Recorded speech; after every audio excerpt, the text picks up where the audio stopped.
hit subscribe.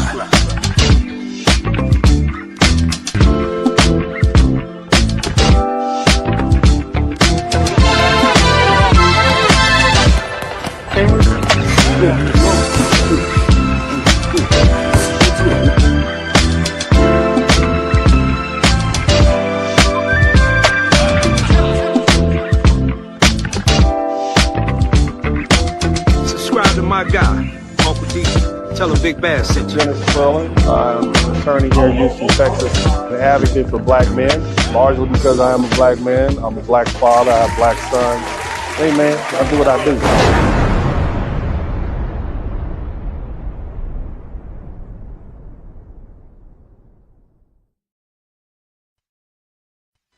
And I'm gonna keep showing the world what black men You can tuned in to one of the best black men advocated podcasts on YouTube. Show some love for the one and only black professional who keep it real. And be Superman.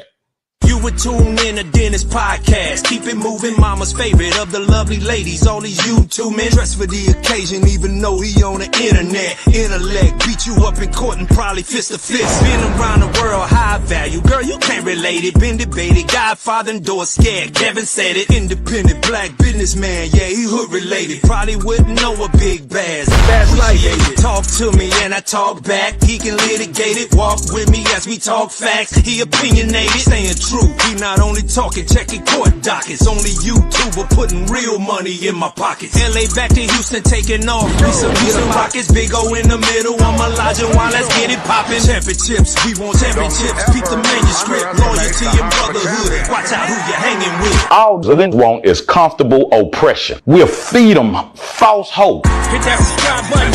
Yeah, y'all know what it is. Dennis Burton Podcast. One of the realest. One of the realest in the game. Let's get to it. All my lovely ladies, y'all know what it is. Show some love. Yeah, hit that like button. Subscribe right now. On our way to 100,000. Let's get it. When we're saying that, we're gonna give them too much clout. You would tune. That's why successful people move out of these areas where you have people who are, as far as I'm concerned, acting in degenerate manner. You robbing, you stealing. Your second, you always looking for an opportunity to prey on somebody else. Breaking in cars, selling drugs to your own people. Robbing, stealing. You can't have anything around people like that. You can't even have peace of mind. You always worried about somebody running up in your house, hurting your family. If you have daughters, you can't have them around these bunch of low-life, degenerate Pookie and Ray Ray types. All they're gonna do is turn those women out. Your daughters will be turned out, and she'll be another statistic. The problem that we have in the black community is we don't separate ourselves from the degenerates. We don't separate the upper class, the people, and it's not even about money. The people who have class and dignity are forced to hang out with the lowlife. Otherwise, you consider not down. You can't come to the cookout. Man, F the cookout. Tell him we back, we working. Uncle D here, we working. On them tracks, I'm murking. Guess we black on purpose. Close my eyes, I'm purple. Never go white, no Urkel. Only real ones in my circle. Every impulse, fuck Herschel. Similac boy might burp you. Shit in your pamper, you smurf you. Bitch ass nigga need a curfew. Watch these lanes, they'll murk you. Ain't no homie won't jerk you. O's out here that surf you. Listen that right off Kirkwood. Big bass, yes, my work good. Big thing poppin' no Lizzo. Blizzy King shit, yeah, Blizzo. Terrorist kiss, shit, hizzo. Toss for a bitch, let the kiss go. Used to be fine where the hips go. Zoo time, now she a hippo. 60 years old, now she wanna get a shit pro. Was that if you're over 38 and you haven't married or something like that, that you're no good and disposable? To me, it was a shock jock. And, you know, I hope this is teaching folks a lesson about the karma. So, you know, the fact that he killed over real quick and was supposedly with a woman that we don't yet know the nationality. Shut up, Vivica Fox. Who gives a shit what you give, Vivica Fox? You can't keep a man. Many months later. What are you looking for at this stage, this point? A partner. Yeah. And when I say a partner, I want someone that's going to be fun. Yeah. That's not intimidated by who and what I am. Yeah. Yeah. That likes to travel. Yeah. Going to let me go shopping. Yeah. God damn it! You can't make this shit up! nothing out here, no sprinkles. Kids in the car, need a tinkle. Looking for a man full of wrinkles. She wanna touch them ankles. Remember that body was sizzle. Niggas used to pay for the bizzle. Now we don't lock no hizzo. It's a ride out here, drizzle drizzle. It's cold outside, it's a blizzard, it's a blizzard. Don't go outside, they may get you, they may get you. You know black women, they go missing, they go missing. A hard head mixer so ass you won't listen. It's cold outside, it's a blizzard, it's a blizzard. Don't go outside, they may get you, they may get you. You know black women, they go missing, they go missing. A hard head mixer so ass when you don't listen. What do you think is going to happen when they start incarcerating black women? Those who didn't get caught up in that hood rat behavior. You a good girl, and you hanging out with these hood rats. You a decent woman, and you feel that in order to fit in, you got to do all this extroverted sexual behavior just to try to fit in with these grimy, low-life scallywags out here. That's not you. Zaddy out here, he ain't playing no games. Got a fatty out here, got a basement full of chains. Want the biracial kids, the house in the supper room. Next year, he'll be sending your ass to the upper room. Keisha, Keisha, oh no, is it cheaper, cheaper? Just let her go, get your visa, visa. Hit the road, you don't know. They got dimes everywhere. Close your eyes and pick a hole. Blazer King back, we working. Uncle D here, we working. On them tracks, I'm murking. Guess we black on purpose. Yeah. Close my eyes, I'm purple. Never go white, no Urkel. Only real ones in my circle. Yeah. Every plus fuck Herschel. Similac boy might burp you. Shit in your pamper, you smurf you. Bitch ass nigga need a curfew. Yeah. Watch these lanes, they'll murk you. Ain't no homie won't jerk you. Yeah. Hoes out here, they'll surf you. Yeah. Isn't that right off Kirkwood? Big Bay, yes, my work good. That ass, though.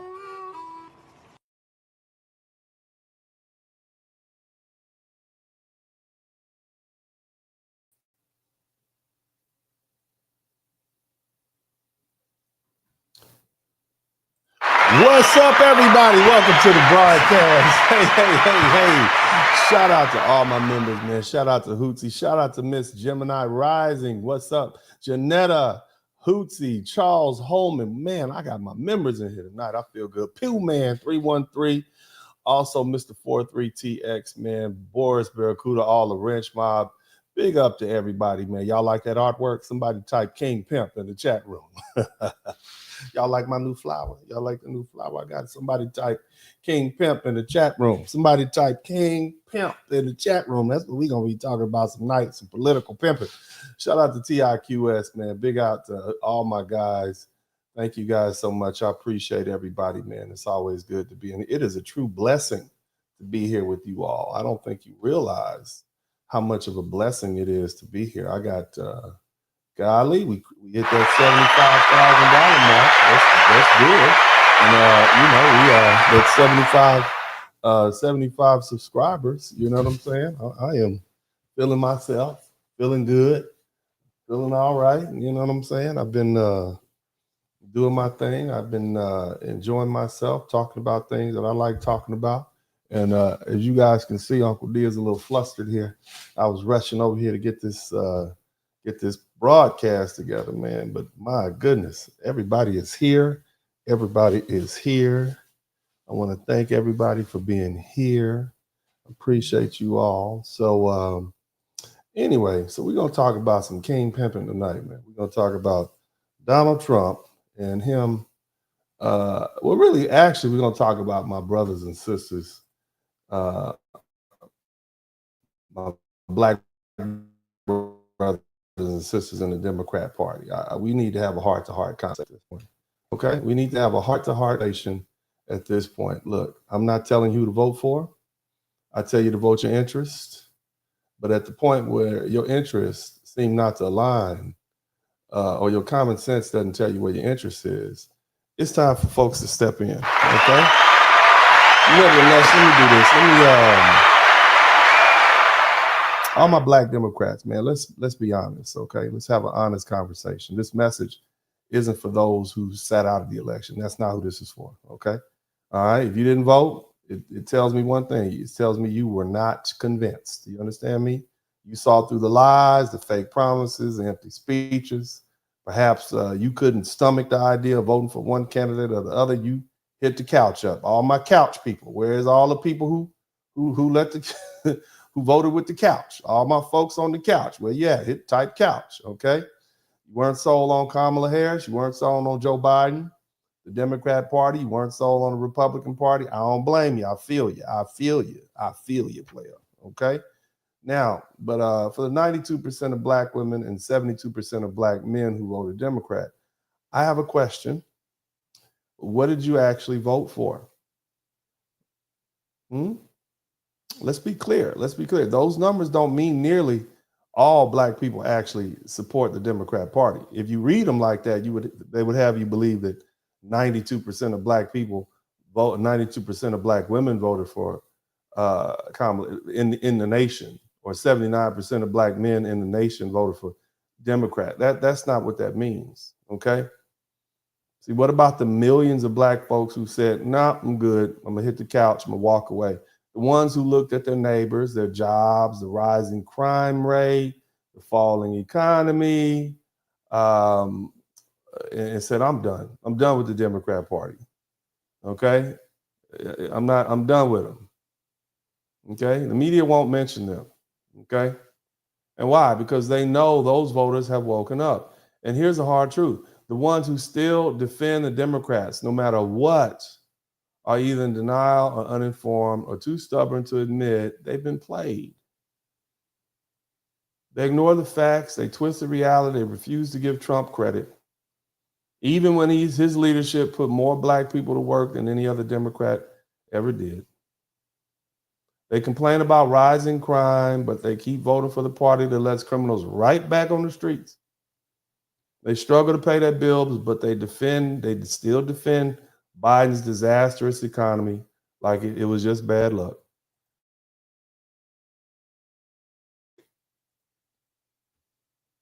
So at some point, family, at some point, we have to stop. We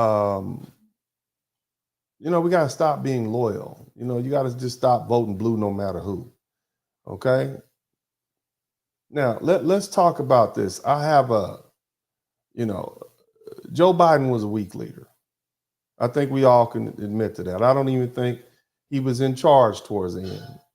And the thing about weakness is weakness invites predators. Ladies, the reason you want a big, strong man on your arm is because you know innately that if you have some weak sucker on your hand that's easy to push over, then he won't be able to protect you. In the old school red pill community back in the day when I first started listening to the internet, they had a term called SHIT test, okay? It's something that women do. It's very annoying, women always testing you. But the thing is, that's a natural process. A woman is gonna test you all the time, and typically she tests you when she thinks you're weak. Something in a woman tells her that this man is weak. And I got to keep testing him, because if I can push him over, if he's a pushover for me, guess what? He's a pushover for everybody. And so women test you. They test you. They push you. Because they understand, and they inherently understand that weakness invites predators. And so let's talk about Ukraine and why this war even started. This war was preventable. It should have never happened. But when you elect a weak leader like Joe Biden, it invites predators. And that's exactly what happened when Joe Biden took office. History has taught us. You're going to learn something early tonight. I'm going to start throwing names out there. Get your pens and papers together. Okay? Get your pens and papers together. All right? Weak leadership leads to wars. In 1938, yeah, we're going to go there. There was a gentleman named, he was a British prime minister. His name was Neville Chamberlain. And he thought he could appease Adolf Hitler. Adolf, you know Adolf? Yep, Adolf Hitler. You know what I'm talking about? He thought he could appease him by giving him what he wanted. And Hitler promised that he would that if he got Czechoslovakia, okay, he'd stop there. And Chamberlain believed him. 1 year later, Hitler invaded Poland. And then World War II began. Now look at Biden in 2021. Instead of standing strong against Putin, he lifted the sanctions on Russia's Nord Stream 2 pipeline. That was their moneymaker. That's how they made money. Okay? And so now, in 2001, They're back to making money, right? And they're getting papered up. The next thing you know, the next year they go to war, invade Ukraine. So instead of setting clear red lines, Biden gave a weak speech suggesting that America wouldn't respond to a minor incursion into Ukraine. And instead of acting before the invasion, Biden waited until it was too late to hit Russia with weak, ineffective sanctions. You didn't open up the pipeline. I mean, they're making money again. Natural gas, they're making money. And so just like Neville Chamberlain mishandled Czechoslovakia and Skitler, right? Biden gave Putin the green light to invade Ukraine. Now, under President Trump, there was no war with Russia. And the reason is because Trump was a deterrent. Trump kept Putin in check. They thought this man was crazy. They respected him. They feared him. They feared his strength. Trump had NATO and his allies paying their fair share of the burden. They're supposed to pay 2% of their gross national product. Okay, so let's say, for instance, here it is: United States, our gross national product, GDP is what they call it, gross domestic profit. I'm sorry, it is $25 trillion. Russia's is $2 trillion. So we pay 2% on defense. And that's what the rest of those NATO allies were doing, but they weren't. They're paying like 1%, some were paying nothing. So guess what happens if they get attacked? They relying on America to come over there and save them. But see, Trump made sure America wasn't sending billions of dollars with no return. And guess what? Russia never invaded Ukraine while Trump was in office. But the moment Biden took over, Putin saw weakness. He saw a weak leader who wouldn't stand up to him. And just like any predator, he attacked when he sensed weakness. Now, America has spent billions of dollars. Some say upwards of $350 billion. I find that interesting because Zelenskyy says, I ain't get all that. He basically says, and so we're trying to find out which one of these politicians got those kickbacks. But nevertheless, we sent billions of dollars over there. Okay, and what do we have to show for it? Our economy is suffering. Our borders are unprotected. Our people are struggling just to afford food and rent. And we $37 trillion in debt. And Biden kept sending our tax dollars to Ukraine. I think he sent some billions over right before he lost, right before he got removed from office. That's not leadership. That's foolishness. So the question I'm gonna ask the black folks, all the black Democrats, I need you to come to the front of the line. My question is, why are you still voting out of habit? Because see, for decades, Democrats have counted on our votes, mine included, without giving us anything in return. They come around every 4 years, they make big promises, and then they disappear once they get our votes. And it's not like we didn't know that. We know this is what they do. Ask yourself this right now: are our communities safer?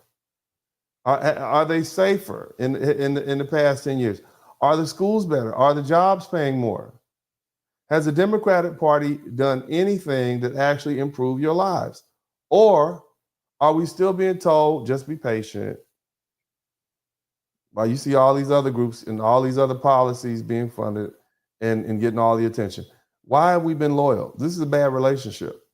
What has it gotten us? It's gotten us a failing economy, high crime in the neighborhoods, open borders, draining resources meant for us, billions sent to Ukraine in a war that they can't win. And at some point, black folks, we need to ask ourselves, who are we actually voting for? Now, whether you like it or not, and I don't care if you like this man or not, Trump is fighting for peace. Trump is trying to stop another world war. Trump is making sure America is not the piggy bank for foreign wars. Trump is putting America first. And Democrats are fighting him every step of the way. And we have to make a choice. Do we stand with the leader who's fighting to protect America? Or do we keep supporting a party that drags us into endless wars, wrecks our economy, and takes advantages of our vote? I think it's pretty sure you should be pretty confident that the Democrat Party is not going to save us at all, okay? They keep electing weak leaders, and we keep suffering the consequences of it. And unfortunately, Kamala Harris would have been worse than Joe Biden. Now, let's just put the pedal to the metal here. Trump has been in office for a little over 60 days, okay? And I need all my black Democrats, come on to the front of the, come on, because I see you on the internet. Come on over here. Come on up to the front. It's been 60 days. And Trump has taken some bold actions to set America in a different direction. He has not wasted any time. We got stronger borders. We got tougher immigration laws. He labeled the Mexican drug cartel terrorist organizations. He locked down the southern border. He deployed military forces to the border. He declared a national emergency. They are scared out of their mind. He's forcing the judiciary to reinterpret or correctly interpret birthright citizenship for children born to illegal immigrants so that we can prevent people from abusing the system. How does that hurt you? He signed the Lake and Riley Act, which gives states the power to enforce immigration laws and hold federal government accountable. Democrats voted against that. For years, we had weak immigration policies that hurt American workers, and you got these foreign folks flooding our communities. And now Trump is taking action to protect your black job. Somebody type black job in the chat room. And protect your future. Everybody's been complaining about government waste. We all know the government is broken. It's too big. And this man is cleaning house with the Department of, what is it called? Department of Government Efficiency. Okay? And what's their mission? Cut useless spending, eliminate red tape, and make government agencies do their job. They're auditing all the major agencies, the FBI, the CIA, the Department of Justice. They're firing people, the Department of Education. They're rooting out the corruption. It's so bad in the CIA, they have members of the CIA who say that they're going to turn on the president. Are you kidding me? They're going to start releasing secrets. You have China and Russia in the inboxes of governmental employees, offering them jobs to turn over secrets. This is who we have working for us. And you think they need to be in office? In order to restore trust to the government, we got to get rid of these people we can't trust. Now, Trump is fighting for hardworking Americans and working on tax cuts, working to make sure overtime isn't taxed, working to make sure your hard-earned money is not taxed. The more money you have, the more you boost the economy. That's how things work. Everyday Americans benefit. I want to keep my money. I don't want the government to use my money. I want my money. The other thing he did, made English the official language.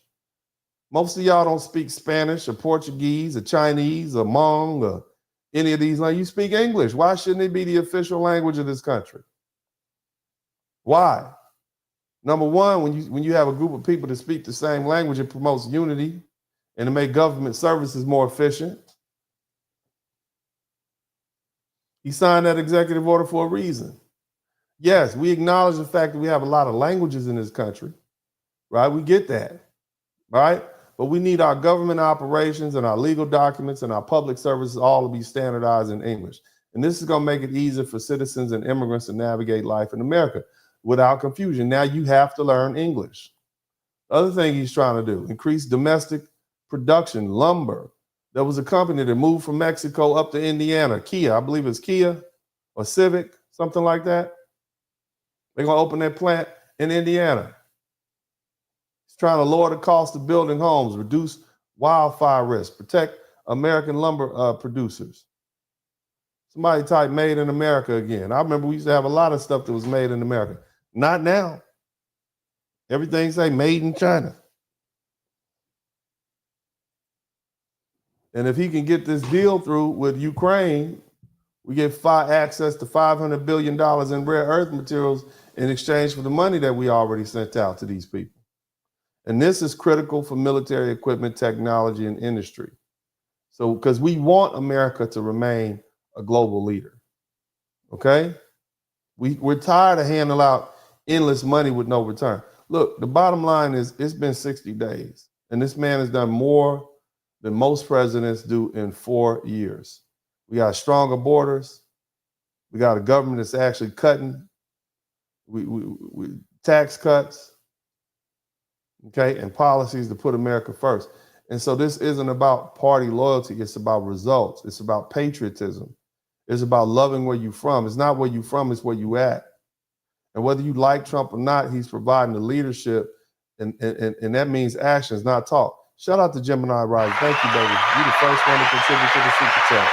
Good looking out. Thank you so much.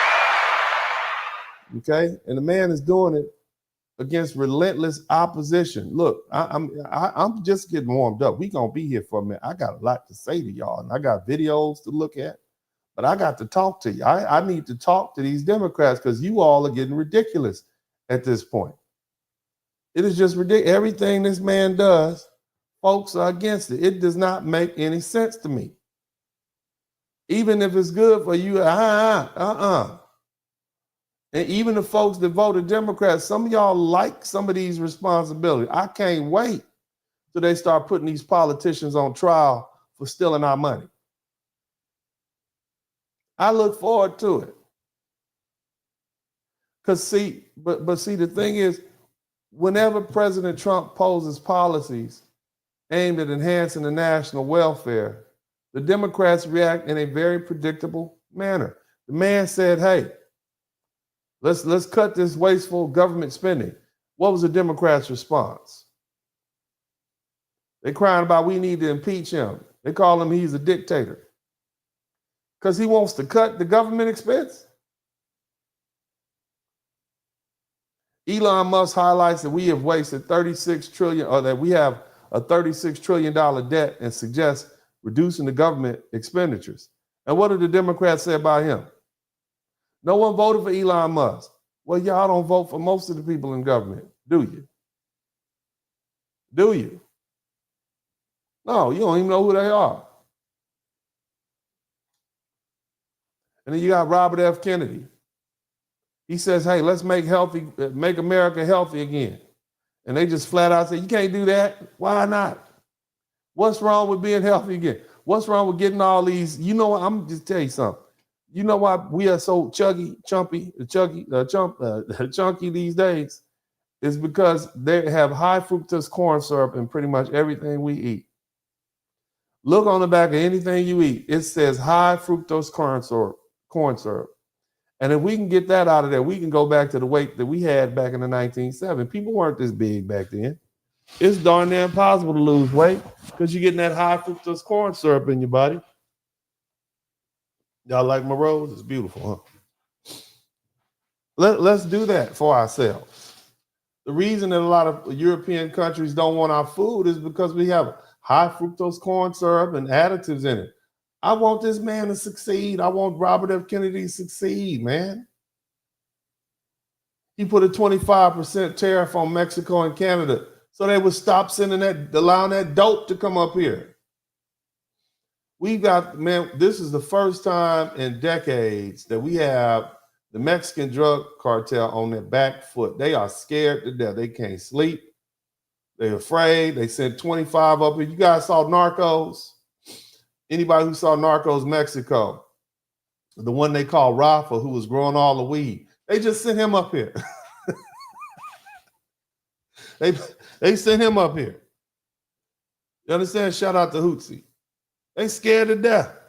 That Mexican president was talking all that stuff early on Shin Bomb. She had to fall right in line. Them 25% tariffs made her fall in. Act right. Somebody type act right. Sometimes you got to give your girl a little act right. I forgot I got to talking. Forgot to put my Cash App up. My bad. Shout out to all the Cash App people. I forgot. Let me get this Cash App up. Sometimes I've been waiting to do this. I was going to do it yesterday, but you guys know I wasn't here yesterday. I was tired. I was like, nah, let me go ahead and do this one while I'm fresh. So I wanted to save myself up, because by the time I got to getting on, this is fact intensive, this one. But yeah, so they have to act. That's what those tariffs are doing. It's not because we don't like Mexico. We want them to stop allowing these people to ship that dope up here. That fentanyl is laced with everything. We can't even have good, decent drug addicts anymore. Our good drug addicts are ODing on fentanyl. That's ridiculous. You can't get your heroin and your cocaine or nothing. You can't smoke your good weed no more. Damn fentanyl is in every damn thing. You now passing out. You got to take some Norcan up the nose just to wake up. That ain't the type of high y'all want. Where all my drug addicts at? Shout out to all my drug addicts. Where my weed smokers at? You don't need no fentanyl in your weed. Damn it. Shoot. I'm just trying to say, I know there's some weed smokers out here. I don't believe in smoking weed. I don't do any drugs. Okay, I stopped drinking about 4 or 5 years ago. I used to throw back some tequila though. But back in the day, I used to throw it back. But man, yeah, I don't fool. But look, we need our drug dealers to be on what they want to be on. Okay, you did not sign up for fentanyl. You signed up for heroin, and that's what you should have. And the Mexican drug cartel just messing it up for everybody. Look, don't nobody need to be messing up your crack.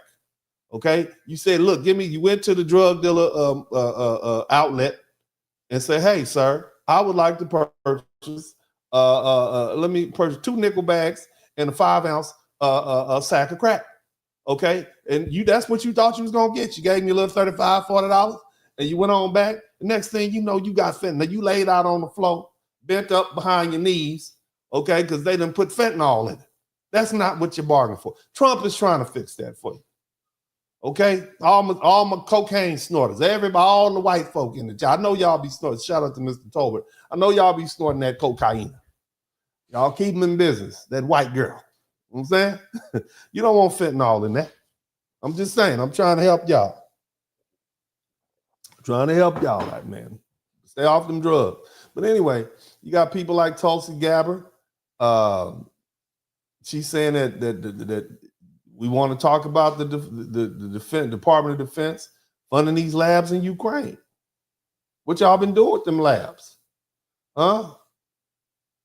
And then what do? They label her a puppet, a foreign adversary. What? See what I'm saying? I mean, just think about it. We trying to get rid of childhood chronic diseases. We trying to shut down the border. Okay, we want some tax reform. We want some accountability. Congress. We want border security. We want commuter safety. We want women's sports to be for girls and women, not boys in dresses. You understand? We want the IRS to be shut all the way down. What if they came up and said, yeah, y'all don't need to pay no taxes this year. Y'all good. That's what we want, okay? We don't want to pay no taxes. All right? Now, that being the case, let's go ahead and discuss the matter at hand. I want to follow up with this hot mess. Somebody type hot pants in the chat room. Oh, hot pants Zelenskyy. You guys, who was here on Saturday night when I talked about Volodymyr Zelenskyy, the Ukrainian? Somebody type the Ukrainian. You guys know what I'm talking about? Let me make sure you all remember who the president was of Ukraine. I don't know if you guys remember who this gentleman was, but let me see if I can find him for you. I want to make sure. Let me see if I can pull up the right video footage. This is the Ukrainian president. He came over to the U.S. on Friday, okay, and he visited the White House, and the objective was to sign off on some documents. This is him right here. I want y'all to see him right there. This is him. This is the president of Ukraine right there. That's him. That's their president. That's him right there. Okay. Hot pants. Somebody type hot pants in the chat room. Oh, hot pants came over here. All right. And he cut up. He acted a whole fool out there in these that's him. That's the president. No hot pants right there. tipping, and this man right here, that's him. Sure is. That's him. That's him, y'all. Shout out to Wanda Rogers. So this man is where we've been sending our money to. Now, it's a lot of people that have a lot to say about this gentleman. I want you to hear what the Ukrainians have to say about it. So I don't know why Ukrainians are super supportive of him just because they made a movie where Zelenskyy was a superstar and there was a movie where he's a president. They did this movie on purpose. So people are like, oh, this is a good idea for him to be a president. It's marketing. He's an actor, comedian. He used to be on the stage. And when he was on the stage, the best of honor for him was when Putin was watching him. There was a comedy show in Russia that's called KVN. How I know? Because I'm a singer, I was also there and singing there for your record, okay? And when you're saying that Zelenskyy is so good for Ukraine. So basically, even the people in Ukraine are like, why do we elect this fool? Somebody type hot pants Zelenskyy in the chat room. Hot pants Zelenskyy. That's who he is. That's who he is. Ukraine, this person has nothing to do good with Ukraine or Ukrainian people. He was also LGBTQ music band participant. I'm not saying that it's bad, whatever. The music was cool, actually. I loved it when I was younger. And if you Google Kazaki music band, exactly how it is on the screenshot, you hear that? You can look at his video footage. You can watch. This is the dude trying to lead us to World War III. His music videos and he's dancing. This is who Joe Biden has been sending checks to. This is who Hunter Biden was over there visiting. Okay. They're on a pole dance. So what my point is, this person always wanted to be up high over there with. He always wanted to be famous. That's what she's saying. This person always wanted to be famous. Remember that. Remember that. All possible ways.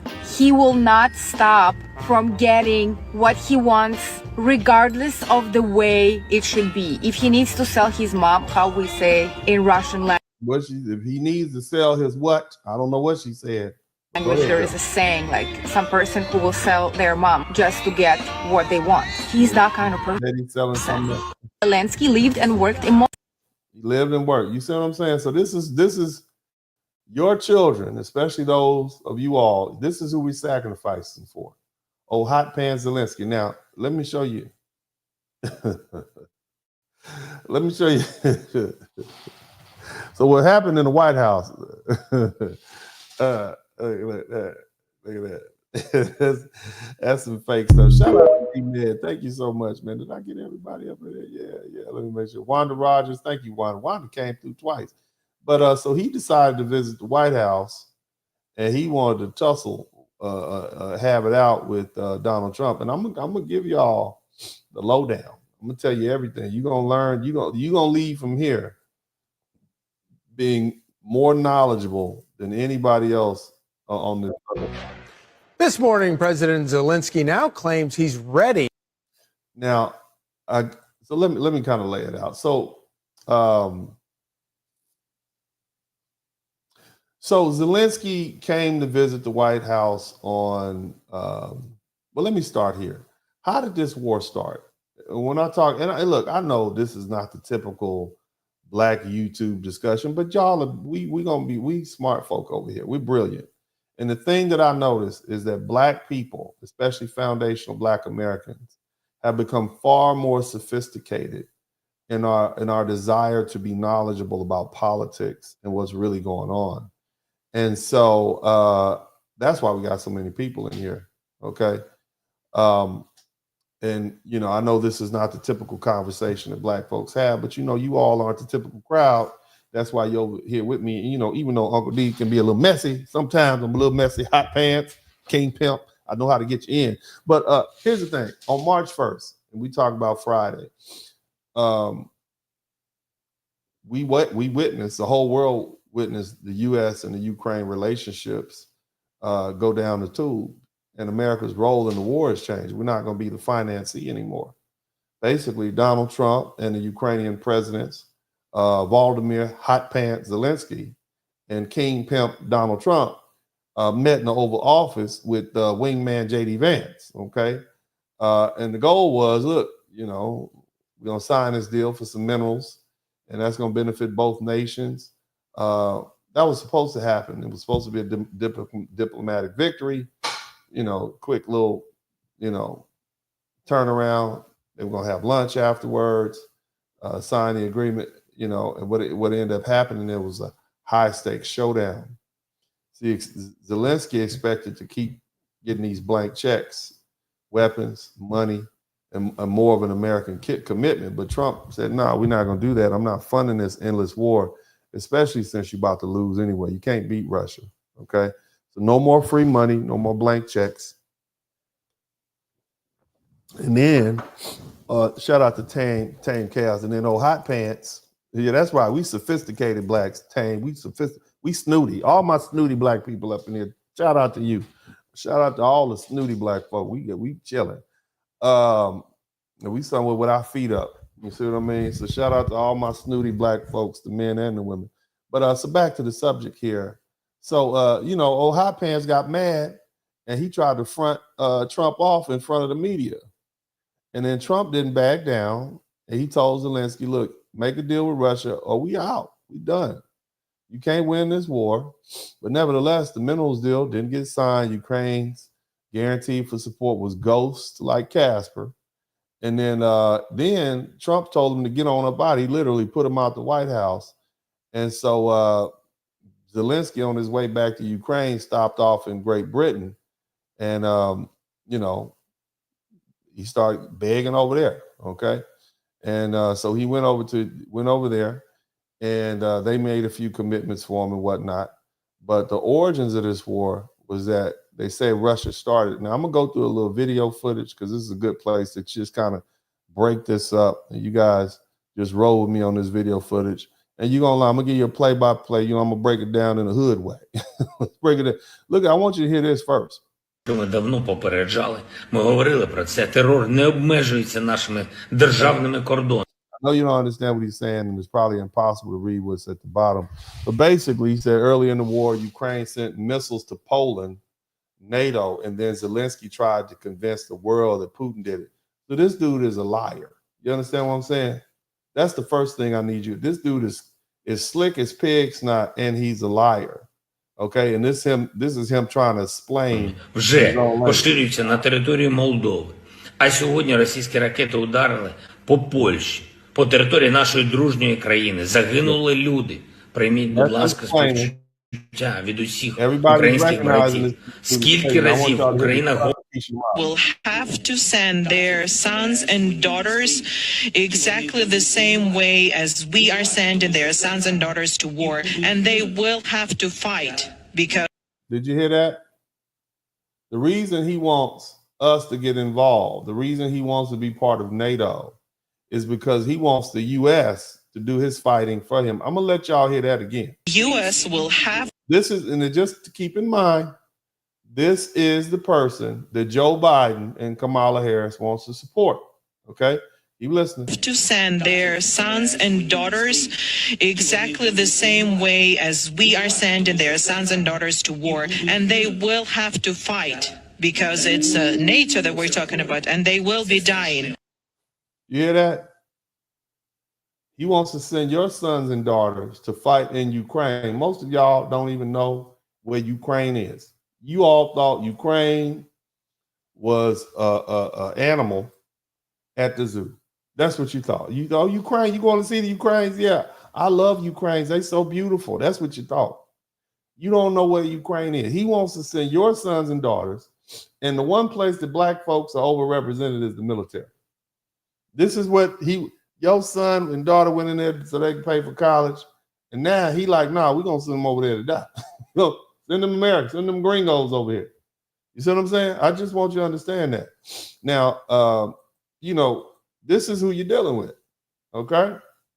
Now, here's the cold part about it. I want you to check this out. This is a video in Ukraine right now. The way they have you tell it, it's decimated. It looks like, a tornado hit it. And people keep asking me, Will, why are you out there? Be safe. What's it like? And I tell you, this man is in Odessa, Ukraine right now. Look at that. So I'm in Odessa, Ukraine. And people keep asking me, Will, why are you out there? Be safe. What's it like? And I'll tell you what it's like any other place, any other city. Yeah. Totally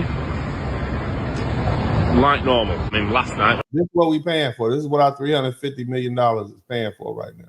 Shout out to Martell Prayer. When I first got here, I went to get some food. It was about 10:30, and there's just a military line in the streets.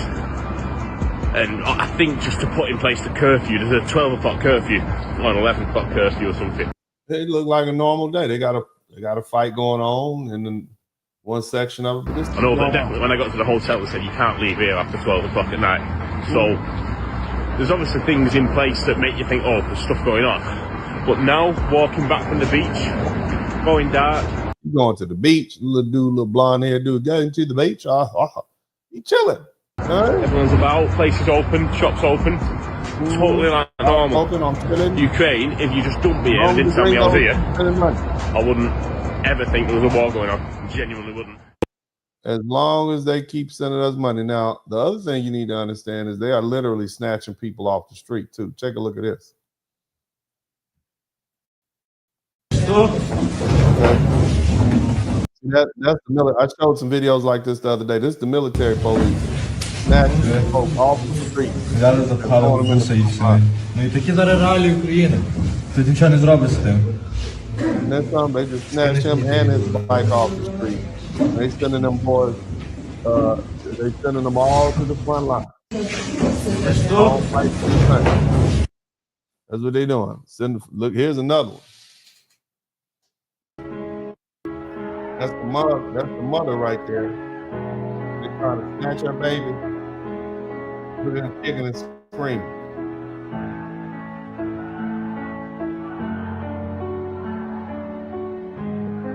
Look at them throwing them in there. That's the military. This is how they bring in people to war. Voluntary. Oh, where to go? You going? Oh, where to go? You going? Where to go? No, mommy. He get snatched and thrown. He goes, we saw this the other day. Look at that. Come on, man. Let's go. I got the train. Come on. No, I ain't going. I got to go upstairs. I don't want to go. Don't hit me like that. Don't hit me. Don't hit me no more. Don't hit me. You going to go. Look at it again. You going. Hit him in the neck. Get off of that. Let go. Give me. I don't want to go. He beat him like he stole something. This dude right there, he just got all kind of attitude. What's your last name? F you. I ain't no criminal. They going to the front line. Trump is trying to end all this. Okay? Trump is like, look, man, we need to all this killing and unaliving. You know what I'm saying?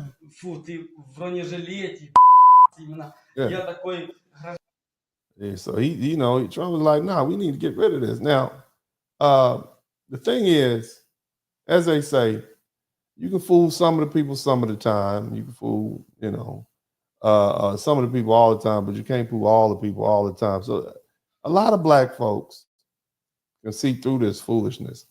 And it's good to know that. I want you to hear what some other black that meeting with Trump and Zelenskyy.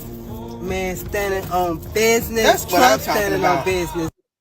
Yeah. Shit, boss man shit. Boss man shit. Boss man.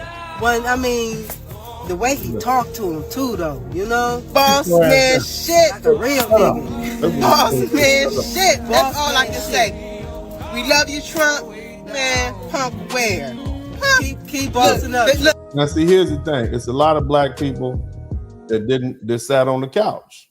Okay, and it's a lot of black people that voted for Trump, and it's a whole lot of black people that voted Democrat. But the bottom line is, if you just start looking at what the man is doing, and say, is this really hurting me or is it helping me? That's what you need to have. They're not laughing at America no more. Hell no, they ain't laughing at us. Sleepy Joe been gone, so.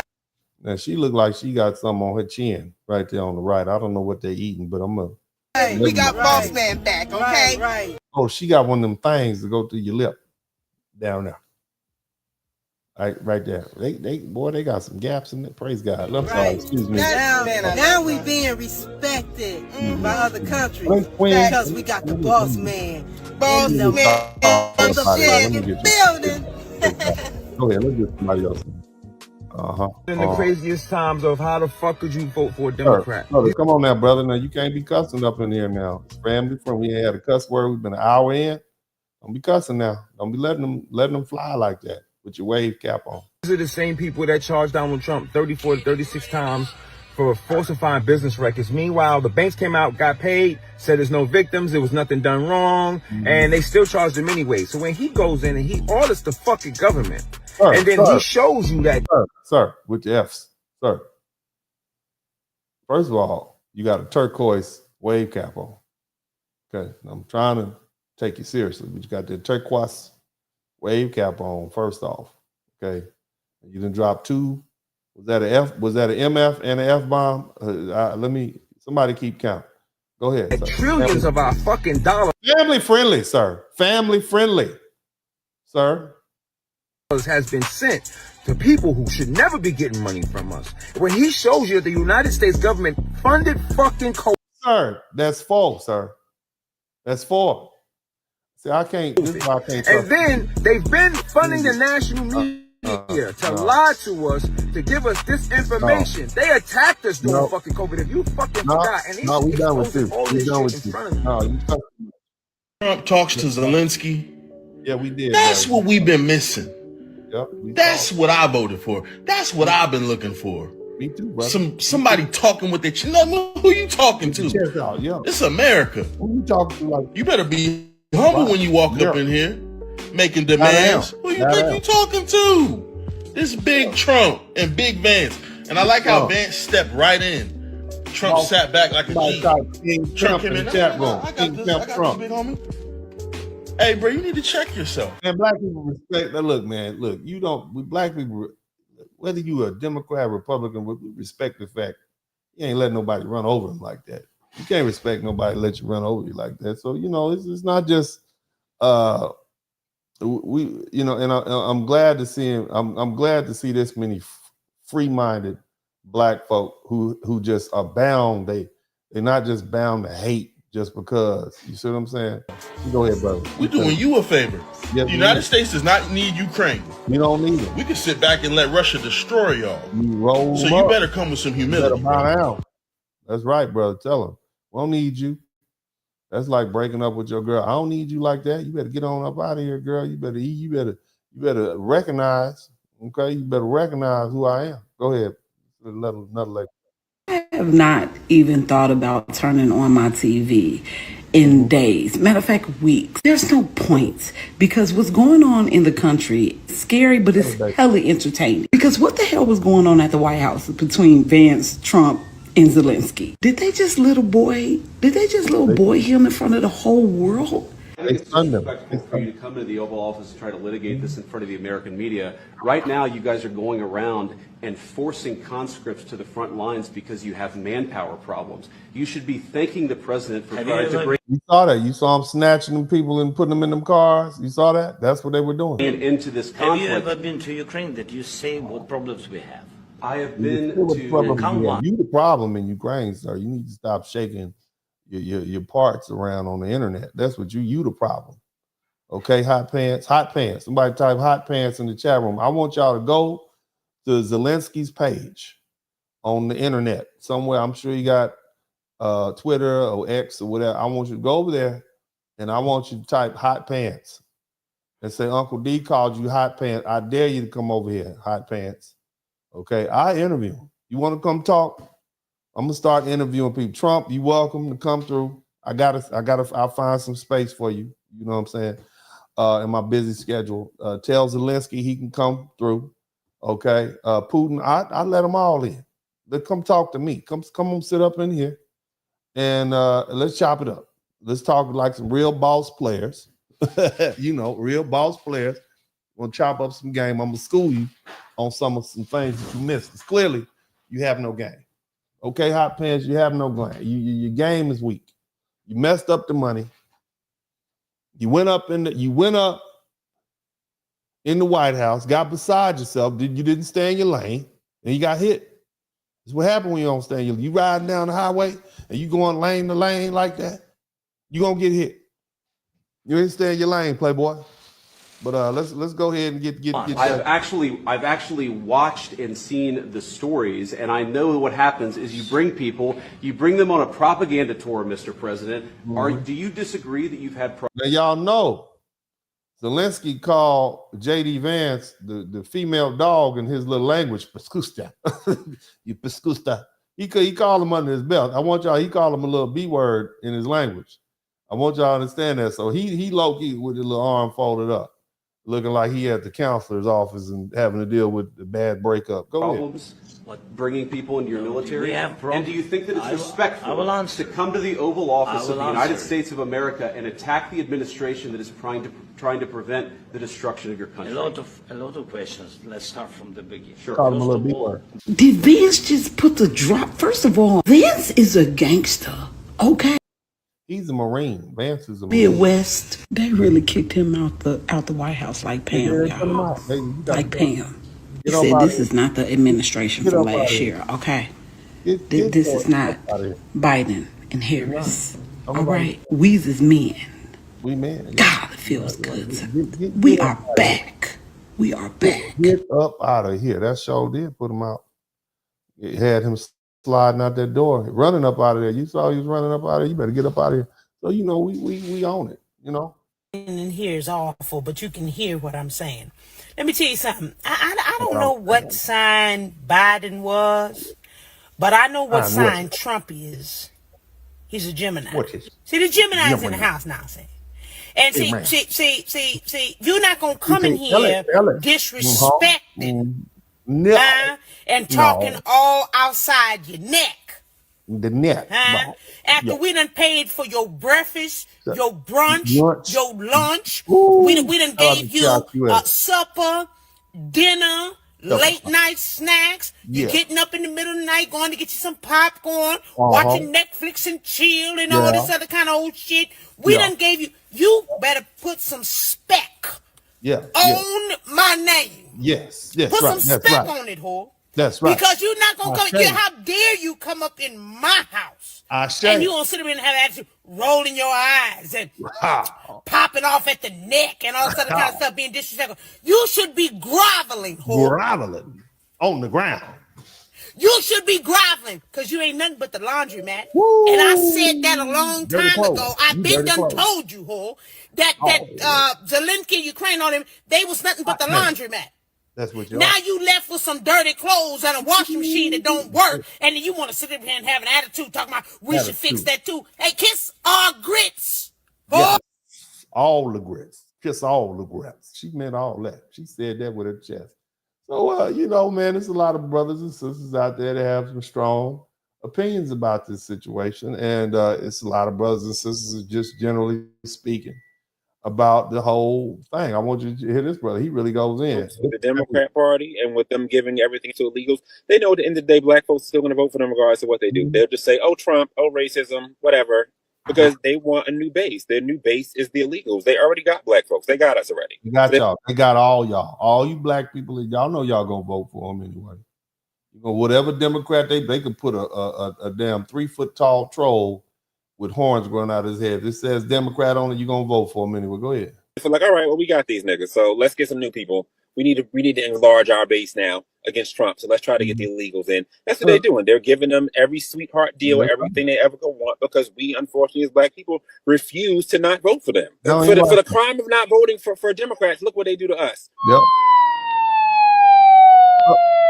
We're coons. Where this, for that. I see your comments. You see. They call us the nocturnal animal that forages in your garbage can at night. Omnivores. That's what you call them. Go ahead. My comments. This is why. So I look at them and like, end of the day, this is why y'all are getting what y'all getting. But what I do is I'm gonna do best for me. I'm gonna do what's best for my individual self. Because the black community is a joke. I gotta do what's best for me. Like, I'm gonna vote my interest. Somebody type vote your interest in the chat room. Go ahead. Folks, every one of those congressional black caucus leaders, they're voting to give illegals money. There's never been trying to replace y'all with every Latino that show up over here. They don't even like y'all no more. I don't even know why you don't figure that out. They don't even like y'all. Voting reparations. I'm not gonna sit here and say I'm gonna do something that's only gonna benefit black people. No. It's a real cute thing to go and say and whatever, but they didn't put reparations on the floor. This legislation calls for the establishment of a commission to study the issue. That is it. They ain't gonna give you reparations. They're gonna have a study to determine whether or not there is such a thing as reparations first. That's what they don't. They ain't. It does not call for reparations. It does not call for monetary and compensation. They're not going to do it because you're not going to not vote for them, and they know that. Do So what you gotta do it. why would they go out their way for you? Well, they know that you got your vote anyway. He ain't gonna marry a girl and give her that coochie on the first date. Okay, he ain't gonna marry you. Black folks that gave about coochie on the first date, Democrats took it. They ain't gonna marry us, black folks. They out there cheating on us with the Latinas. They got a Latina side bitch. They spend their money on a Latina side bitch. Over there, brother. Come on, brother. That's not with the profanity, but go ahead. They leaving their black bitch at home. The black, we home. We home. We gave the coochie on the first date. Democrats left us. They fucking a Latina side bitch. That's you. He was doing great. Then he hit this 2 B's. Too many, brother. Too many. They fucking gay people. They fucking your language, sir. Sir. I can't keep this up. Everybody in the world Family left friendly. us alone. Why? Because they making them earn it. Family friendly. And that's really, if we want to broil everything down to it, that's really what it is. But they'll keep us in a racial slump. Oh, race, this, and they got to keep you mad and upset, because at the end of the day, I always say, happy black people don't vote Democrat. So they got to keep you mad. They got to keep you angry. Hey, happy black people don't vote Democrat. Ooh, that's kind of true. With the white man's on my back. That's what keeps you voting for them. Happy, but the one thing I say about black conservatives, we happy. Them hoes ain't happy. You just really with the language, sir. You was doing great, and then you just dropped 10. Family friendly, sir. Family friendly. Okay. Democrats ain't nothing happy about these hoes. These hoes is miserable Family all friendly. the time, every day. See, this is why I can't have black people on my show, because they come in here with their profane language and messing up my algorithm. I'm trying to stay monetized. Okay. I'm trying to make sure that I get my little money popping off like these other big YouTubers out here making all this big money. But anyway, so let's learn a little bit more about this war. Now, I found some of these things on the internet. Now, we're about to listen to some white people, because white people know they people, okay? And I want y'all to hear what the white people have to say about Zelenskyy and this whole situation, okay? These are our white friends. Somebody type white friends in the chat room. Our white friends about to show up. God bless you. Thank you so much. Showed up. BlackRock, JP Morgan, Chase, Bridgewater, Blackstone, all these businesses came down to meet. They came to me. The dude got hot pants, got his same shirt on. Okay, so we don't know what day this is, but they like, yeah, we coming through. So basically, Trump's plan was to get this mineral deal signed and send a whole bunch of Americans and folks over there to do business, so they would be so integrated that Russia would be like, well, we can't invade them now. America's over there. Our mere presence is a deterrent. You see what I'm saying? It's like having a big, ugly boyfriend with a big neck that's swole up like that. You ain't got to worry about your ex-man showing up. He ain't coming. Your new boyfriend is 6'4", 350 pounds. He swole up. Okay, he ain't a handsome looking man. You know, he's like, hold on a minute. He might headbutt me into tomorrow. Okay, that's the deterrent. That's what America is. Okay, you know, Ukraine could have been over there making us some sandwiches, sitting on the front porch, and your ex-boyfriend Russia drive by like that and see this big dude sitting on the front, like, he don't want to come over there. Okay, your new boyfriend got his feet up on the front porch. Okay, talking to your mama on the front porch, chilling, sipping some lemonade or something. He gonna keep going. Can't come over there now. You ain't gonna have no problem no more. The new boyfriend too big. America was about to be Ukraine's new boyfriend. Okay, all Zelenskyy had to do was go sign that paper. That's all he had to do. Sign the paper. I'm gonna come down. I'm gonna have dinner with you. I'm move in a little bit. I'll be over there pretty often. You know what I'm saying? He'll know I'm around there. Okay, he ain't gonna come. Baby, don't even worry about it. Ladies, you got a man, you be telling about your crazy ex-boyfriend, and he be like, whatever. That mean he ain't worried about it. That mean he neutralized crazy. Okay, he grabbed crazy by the back of the shirt and pushed crazy face into the ground. And you like, damn, that's what you looking at. That's crazy, right? That's, like them dudes, all the dudes have been to prison. They got a dude called the yard boss. Yard boss usually got hands like that. Yard boss, bah! The reason prisons slap each other so they don't leave bruises. So they just, bah! So the yard boss hand like that damn big. He just take up the whole side. So you know, you with the yard boss now. Your boyfriend is the yard boss, ladies. America's the yard boss of the world. We just sit down, sit, bow. You know that overhand, the hand that come from up here down, bow, just the whole side. That's it. Hurt your neck and your face at the same time. Yeah, America's the yard boss. Russia don't want none of that. We're gonna be over there sitting cocked up like this. Yeah, with our feet up and some work boots on and probably some black dickies. Over there with some black dickies, yeah. You sitting up on the porch, boots kind of untied a little bit. He relaxed. You know what I'm saying? With them big, thick white socks. That's him. That's him right there. Ain't nobody coming through. New boyfriend, old boyfriend, he just gonna pass by like he's sending drones. He calling. I heard she got a new man over. Yeah, he cool. His name is probably like something like Jerome or Dante. Who said them names like that? Yeah, he the yard boss. You know what I'm saying? Real chill. Yeah, you know. Don't look like he lift weights, but he's strong as hell. Got like no neck, big shoulders. Yeah, that's that yard boss. That's that yard boss right there. That's what America's gonna be. And so we was gonna send all these people over here. Great to see you. Send our people over there.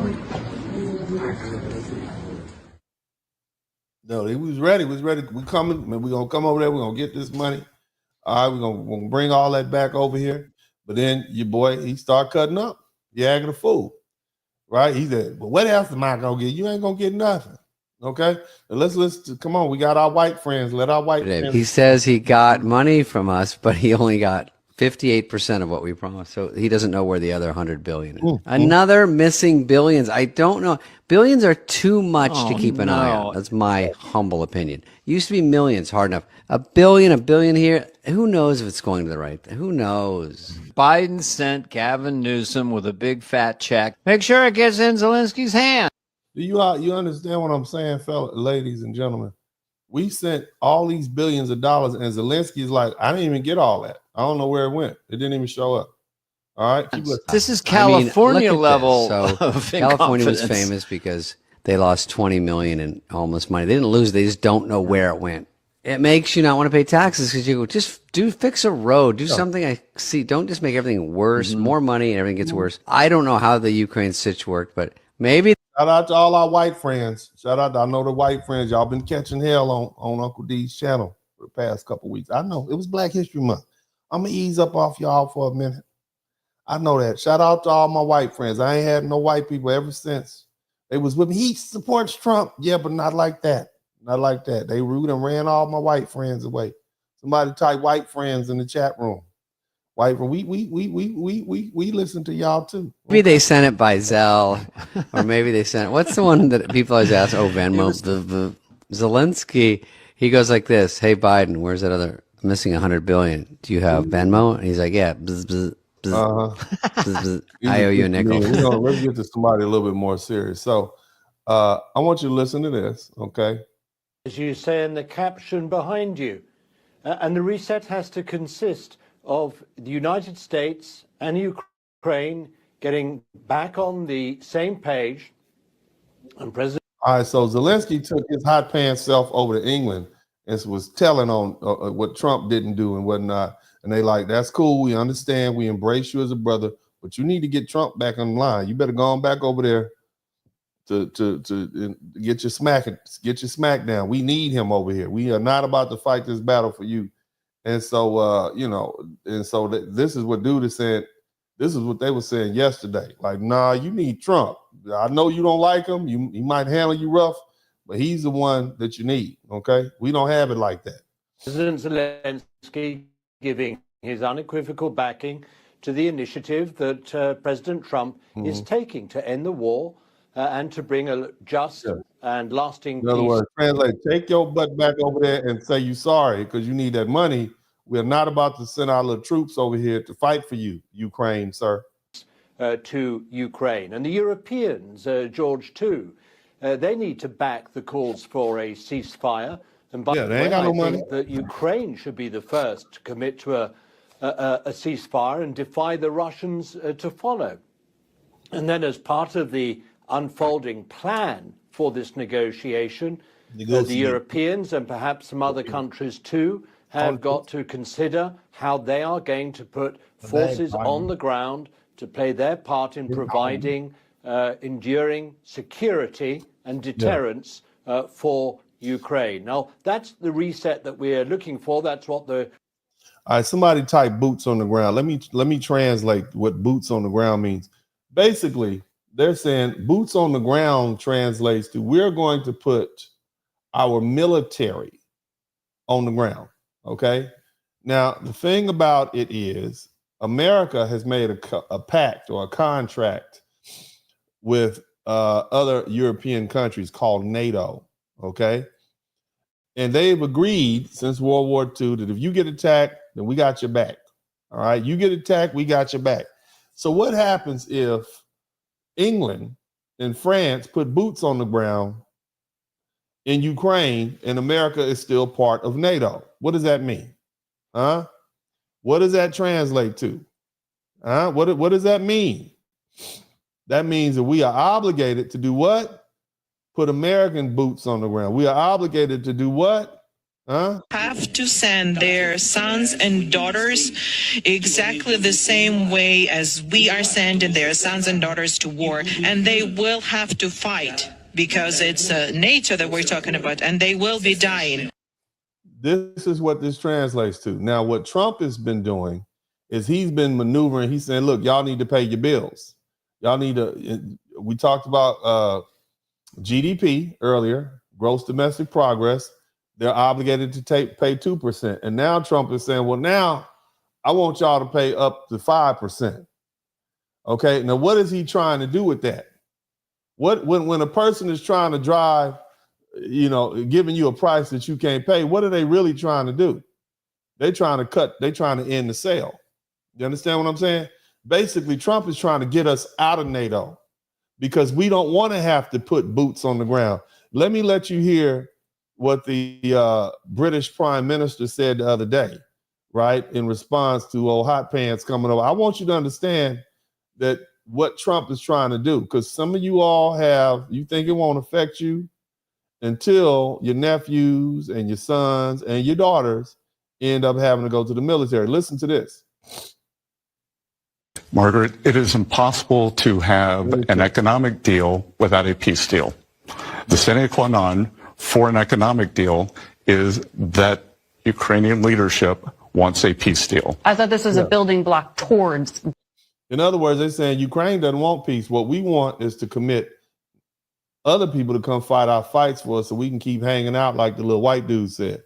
Okay? Well, it was supposed to be, but President Zelenskyy came into the Oval on Friday. There were three things that were going to be done. There was going to be a press conference. There was going to be a private lunch with 16 of us. And as you could see from Dan Scavino's the post on his X account, we were already set up to sign the deal. So it's unclear now. President Zelenskyy has thrown off the sequencing. And Margaret, let me tell you the most tragic part of this. The President Trump's idea for this economic arrangement was to further intertwine the American people and the Ukrainian people and show no daylight, to show the Russian leadership that there was no daylight. And President Zelenskyy came into the Oval Office and tried to relitigate in front of the world the deal. And the place to have done it would have been in the private lunch. And so that is what it's about. God bless you. Thank you so much. All right, you're going to have American contractors, American business, American interests over there. Fine, thank you. Great to see you.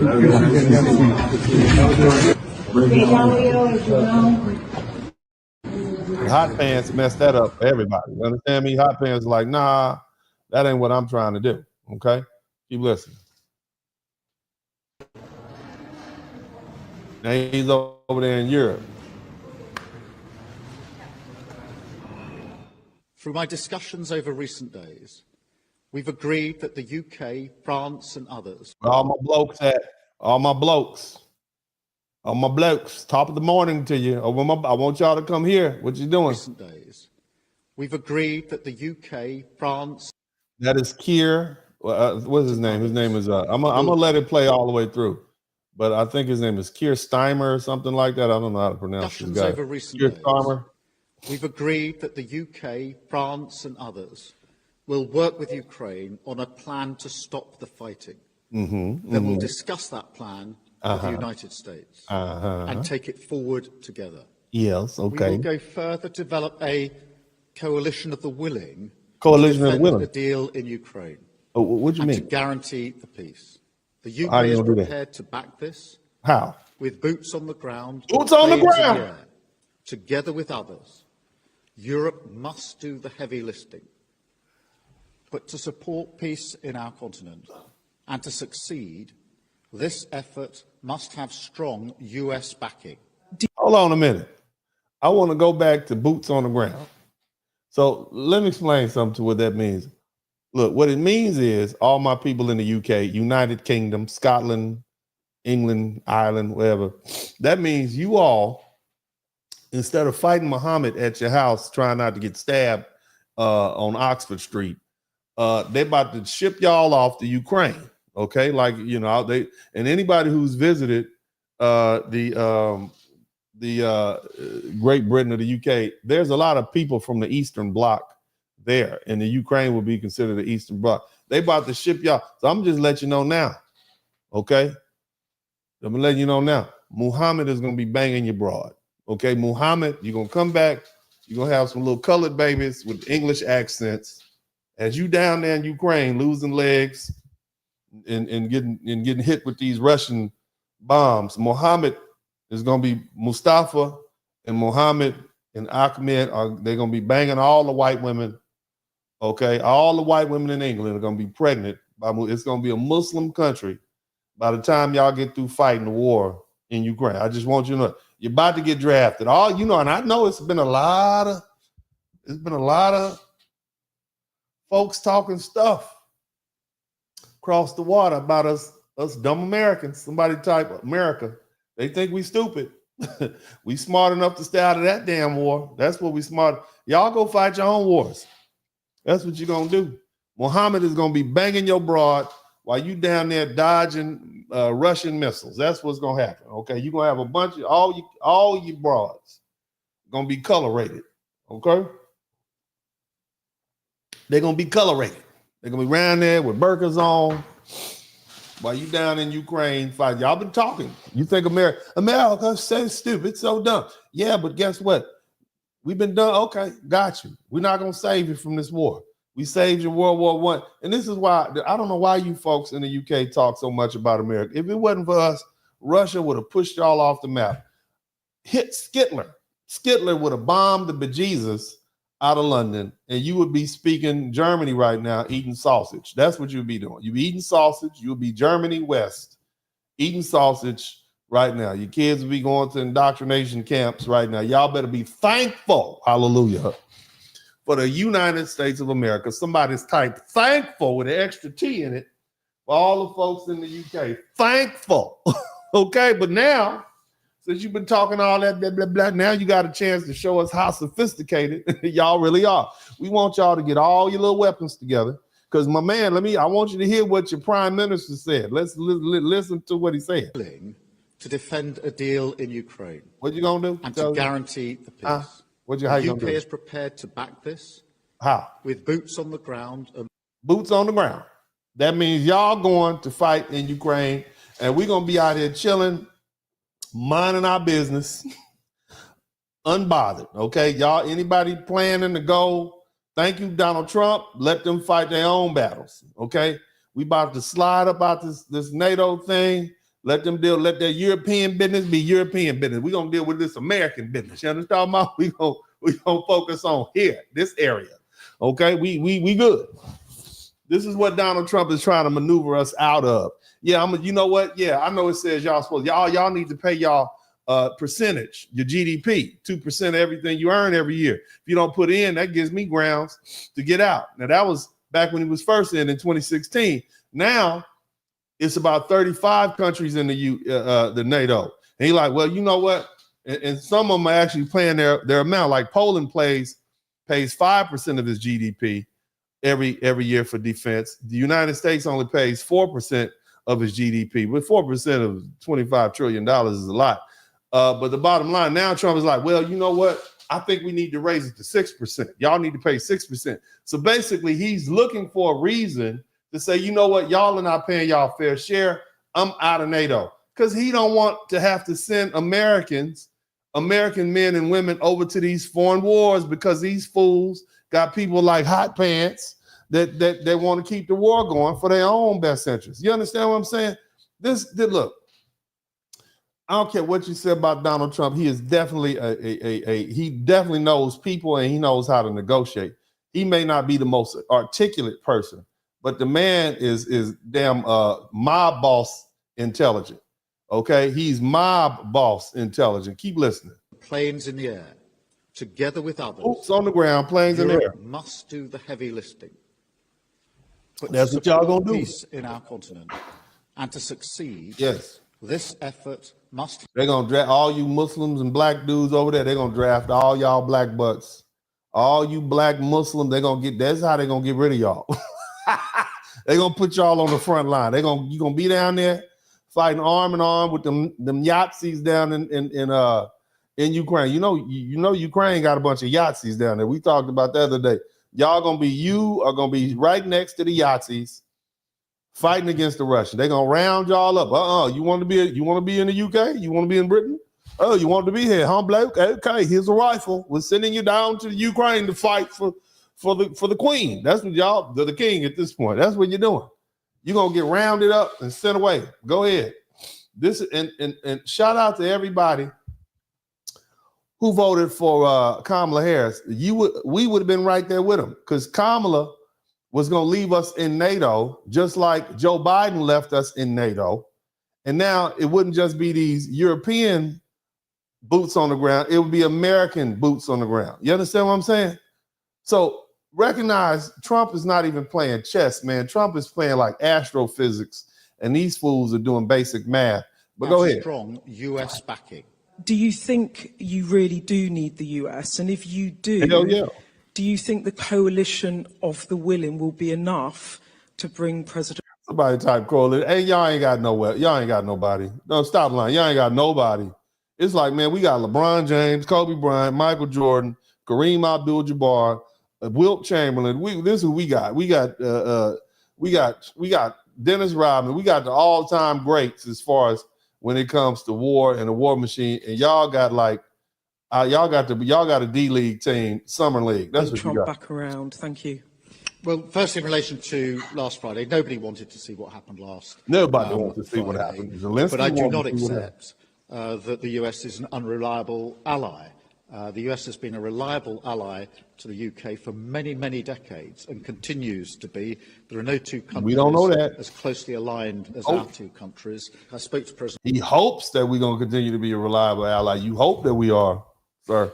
You hope. You don't know that for sure, sir. We good. Where y'all at? We good. We ain't coming over there.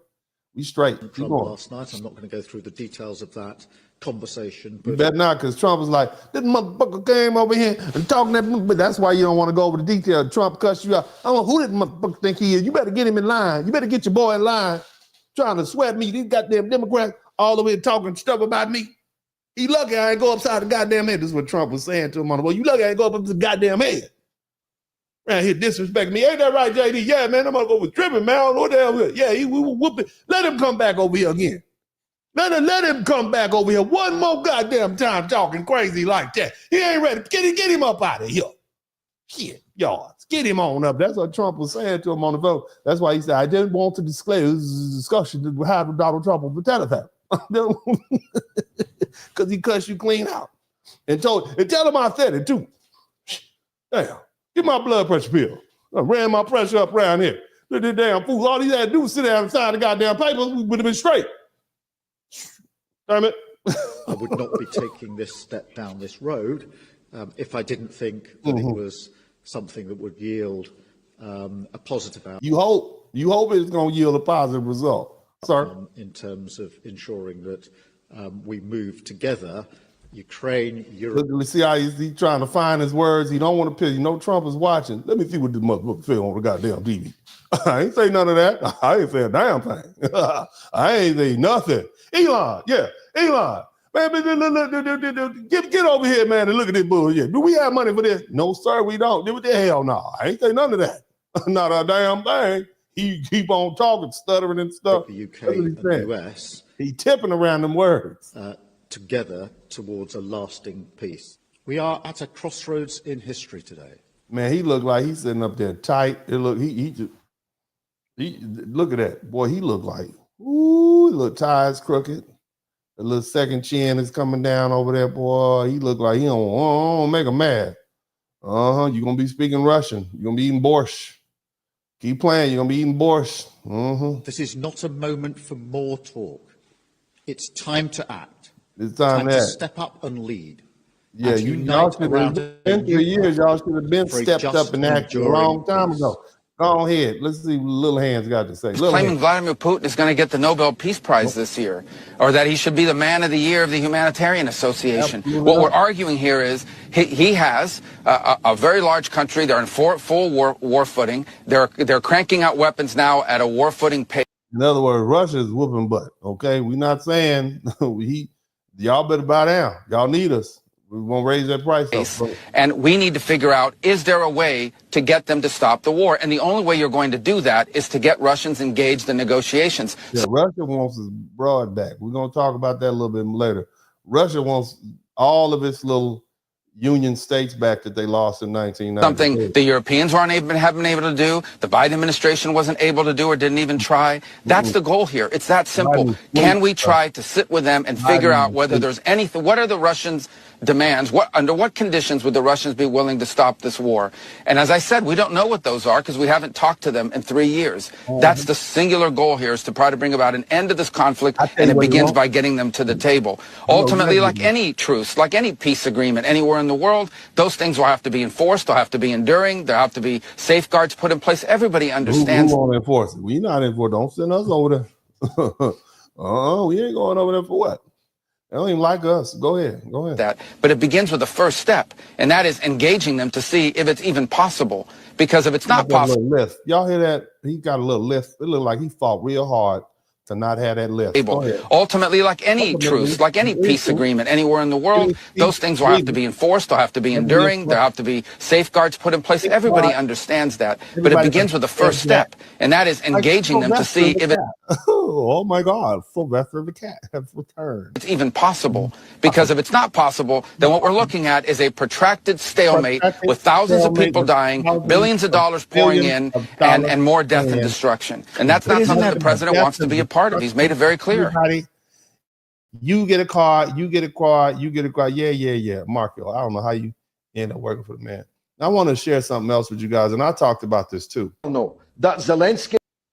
Now, here's the thing. We always make, and I ain't doing it, but a lot of people try to make Zelenskyy and Ukraine out to be these good guys. But you know, who was here the other night when I told you that the Ukraine was full of Yahtzee? Somebody type Yahtzee in the chat room. I want to make sure y'all hear that this little fella right here is going to put the smack down and let you know. Listen. You very well know that Zelenskyy and his predecessor rained down shot and shell on the people of East Ukraine for 8 years before Putin intervened in 2022, and that 14,000 people, most of them women and children, were killed in that onslaught. You very well know that Zelenskyy was preparing for a final onslaught, and shell. Well, hot pants is out here. 1,000 people. Hot pants is out here bombing people. You understand what I'm saying? Most of them women and children were killed in that onslaught. You very well know that Zelenskyy was preparing for a final onslaught, a final solution. And while I'm on that subject, you're always telling us how much you love the Jews. And for you guys who don't know, that's Piers Morgan, right? Let's keep how much you love the Jews. You're supporting a regime which puts up statues to Nazi collaborators, to generals of, you hear that? Of the Galician division of the SS. You are supporting is Jewish, a regime, you know that, right? You know Zelensky's Jewish, right? Do you? You know very well that all over Ukraine, the statues and the heroization of Bandera and the SS in Galicia and the mass murderers of Jews. That's all over the Ukraine. So all you Democrats out here, okay, all you Democrats out here who voted for Joe Biden, shout out to NS. This is where your money was. All you black folks, all you black people out here, I'm looking at you. And I told you already that you think that the Yahtzees are a Jewish people problem. They did look up Shark Island. We talked about that in detail. Okay.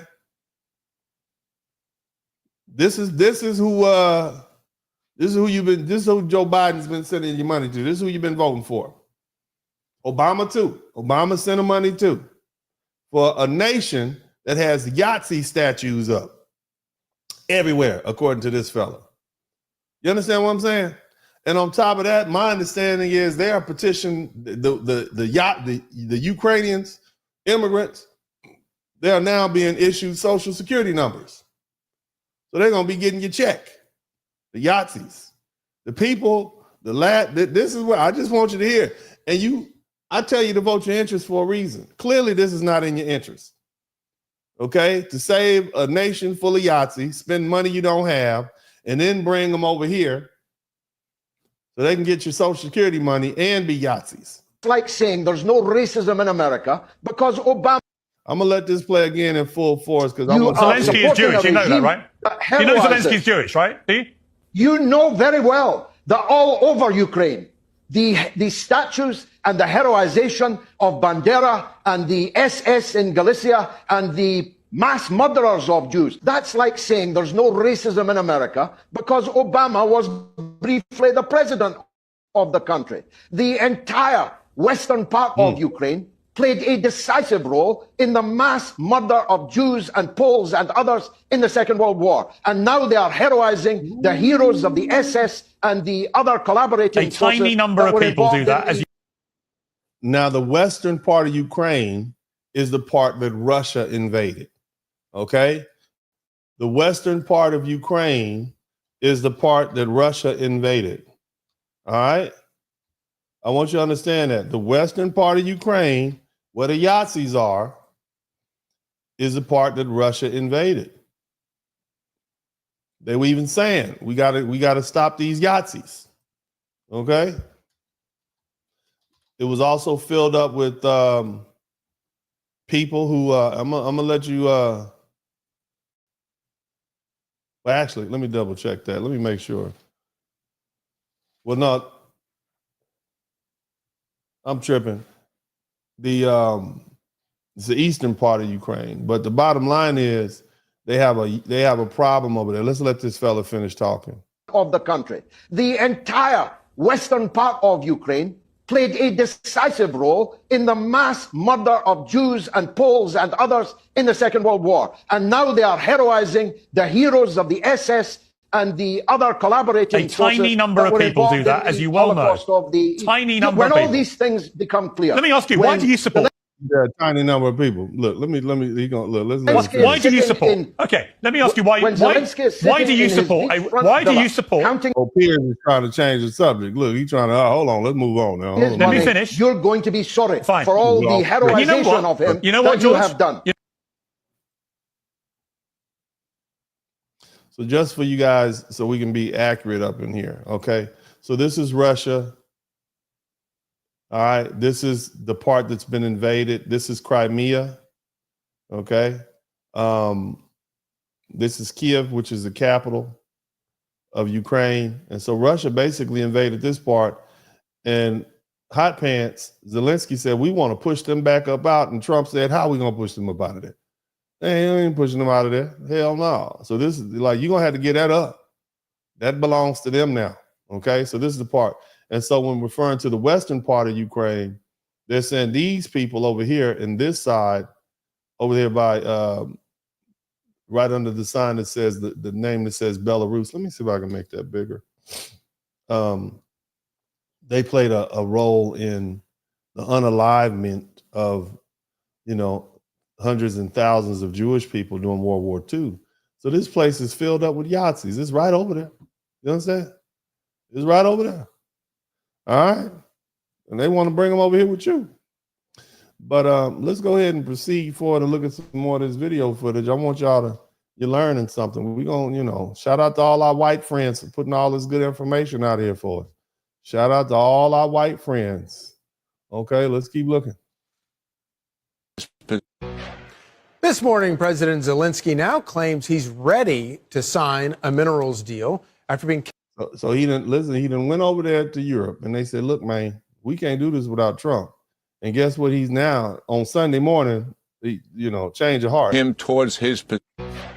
This morning, President Zelenskyy now claims he's ready to sign a minerals deal after being kicked out of the White House on Friday.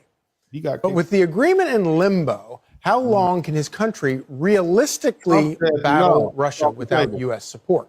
Fox News senior strategic analyst, retired four-star General Jack Keane joins us now. General Keane, thank you so much for joining us this morning. Extraordinary meeting that we saw on Friday. You've probably been on the inside of some meetings like that in your past, but I had never seen anything quite like it. Break down for us kind of what you saw happening in that meeting. Chaos. Well, I think we have a lot more knowledge about it now than we had initially. What we saw during the press conference was calculated by President Zelenskyy and his chief of staff, Yermak. There was a 20-minute bilat before that where these grievances that he laid out in some detail were not discussed at that meeting. And that tells you something, because that's where it is appropriate to have grievances and disagreements. He made his case during the press conference. So what's going on there? They calculated that they were going to take their case to the Americans. So when he says they, he's really talking about Zelenskyy and his, I believe I forget, it wasn't it was one of his aides. They say, look, we'll talk about this in front of the press. We're going to try to shame Donald Trump. This is what we're going to do. That didn't work. American people. And as a result of that, put pressure on Putin to move him towards his positions. So what you can see it, and I watched it 3 times now to verify, was that true or not? And it is true. You can see it. He started with the tortured soldiers, and he made the case that Putin is evil. He also kidnapped thousands of Ukrainian children. And obviously Putin is evil. And then he looked for opportunities to talk. He wasn't being asked questions like the president was. So he spoke after the president's questions. And he took the floor himself, just aggressively. And he lectured the president about how Putin can't be trusted. Look at the evidence, 25 ceasefires that he's violated. And see, there's a backstory to that. 25 ceasefires. There's a backstory to that. I'm gonna dig into that in a minute. Let's keep listening. Violated one when you were president. The president said, no, that didn't happen. Zelenskyy said, yes, it did during 2016. 2016 was when who was president at the time? Obama, not Trump. Trump was sworn in 2017, so he was wrong. But let's keep listening. And the president stopped looking at Zelenskyy at that point and looked at the floor. And then he debated the vice president when the vice president was trying to say, you haven't thanked us at all during this meeting. And you need to thank boss. That's what you need to do. Bow down when you hear. That's what he said. Here we got a president who's trying to achieve a diplomatic solution here. And then he challenges him by saying, JD, what kind of a diplomatic solution? Then he goes on the offense again to make his point, not so much to JD or to the president, but to the American people. So the purpose of the meeting by Zelenskyy was completely different than the purpose of that press conference by the president. They came in and Zelenskyy was told this isn't going to take all that long. This is about celebrating the deal we're about to sign and telling the American people why this is good for Ukraine and why this is good also for the United States and the American people. Now, keep in mind, they weren't going to have the meeting, the meeting beforehand. They were going to sign the documents, have lunch or whatever, and then have a press conference afterwards. But Zelenskyy and his aide insisted on having a press conference. So that's how people know this was a setup. They didn't come over here. They came over here to try to put pressure on, I guess, Putin and the president to concede But Trump don't give a damn about that. That's what the administration had in mind. Zelensky had something completely different in mind. And that's why he pursued it. The administration knows this, and that's why they're frustrated. Not so much what he said, but where he said it and when he said it and what he was trying to do to manipulate the American people. Absolutely fascinating, General Keane. Do you think that he was not expecting for there to be blowback? And do you think, did he actually accomplish what he had hoped to accomplish? It seems like it. That cocaine had him thinking that this was going to work. That's what it was. Shout out to all of he tweaking, because I had some video up the other day. Looked to me like he was tweaking. It looked like, Zelensky's a tweak. I think I got some video footage of him. See, you can't, that's why you got to leave them crackheads alone. Crackheads ain't got good sense. You understand what I'm saying? You ain't got good sense. You're out there tweaking. And you mess with that white girl, and that white girl got you thinking straight. You ain't thinking straight at all. You understand what I'm saying? I'm just saying, I know I done seen enough crackheads in my life to know that what a crackhead look like. Okay, and this right here, look at the nose. That nose candy. There it is. Do it again. What'd you say? Shout out to Where's the Love? Look at that. Oh, you getting drowsy.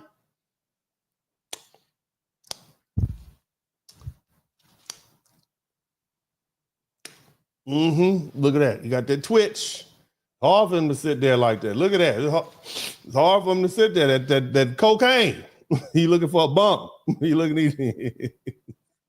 that boy need a bump. That's what it is. Okay. So let's not confuse this. They said that's why Trump said y'all need to get somebody else in here. This fool is too high to be up in here. He out here bumping in the middle of the day. That's what happened. Okay. I just want y'all to understand that that's what happened. He ain't got good sense. Got there tweaking and scratching. Okay. And then when he went on an interview later on with the other cat, I forget his name, Brett Hume. It was the one that interviewed Donald Trump. He went on there with Brett. He was all right then. Okay. He was all right then. He ain't all right. Ain't all right now. Not on that one. Right there, he needed that hit. Okay. He had to go down there to Washington, D.C. It was somebody who knew somebody that give him a little bump so he can level off. Okay. That's what he needed. Okay. And he couldn't get his mind right until he did that. And that's why, by the time he got back to Europe, he was like, okay, cool. And they was like, dog, you need to go back over there and talk to Trump. You made a fool of yourself. Like, what? You out here looking foolish, and we need that man, because other than that, we all are gonna be over here speaking Russian because of you. Okay. You give it, the man obviously don't want to be part of NATO anymore, and you making it easy for him to get on out of here. All right, let's keep listening and learning. Was talking about the spat in the Oval Office. Was it a setup? Was it not a setup? Who set up who? Was it Zelensky who set up the others? Was it Trump or Vance who set up Zelensky? Who knows? Rita and James, what did you make of it? What exciting television. Donald Trump was right about that, wasn't he? Indeed. Oh, it was exciting television, and I've been just as excited and appalled by some of the so-called analysis in the aftermath. Clear that most of those doing the analysing haven't even bothered to watch the full 53 minutes. Hold on a minute. We only got 600 likes up here, man. Y'all hit the like button, man. What's wrong with y'all? Hit the like button now. I don't require you to do anything but hit the like button. I don't ask. I don't beg for your money. Okay. If you learn something, I should earn something. But you're gonna have to hit that like button, and you have to be a subscriber. One day, I'm gonna put members only, and you're not gonna be able to participate in the crowd participation. Shout out to Where's the Love. I need y'all to hit that like button. We got 600 likes and a bunch of people up in here looking at me breathe on to the computer. So y'all hit that like button and go ahead and do that. We'll continue listening to these Aussies speak. Because it wasn't just the last 5 or 7 minutes. And it wasn't just the 53 minutes. It's everything that has led up to that.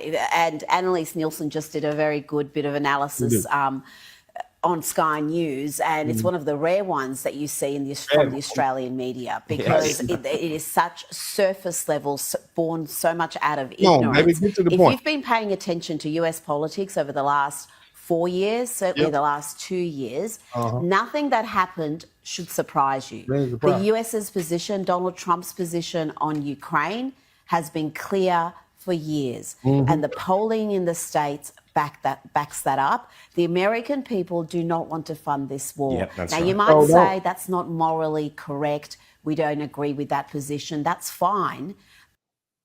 We ain't got nothing to do with morals. We don't want to pay for nothing that we don't have to pay for. We want to keep our money. But that is their position. They don't want to pay for this war. They want Europe to pick up the slack. But I think you hit a really good point there, Reza. The point is that you can still support Zelenskyy from a moral point of view. Russia should not have invaded. You can talk about the whole background, and that's a separate thing. But James, you know, you don't invade another country, so that's fine. Russia should not have invaded. But there's only two ways forward. One way is you stop the war now, you draw a line, and you stop killing. The other way is one side has to win that war. Well, no one's going to defeat the Russians. You're just not going to do it. Maybe, you never know, in some fantasy novel you could. It ain't going to happen. Alternatively, could the Russians defeat the Ukrainians? Probably.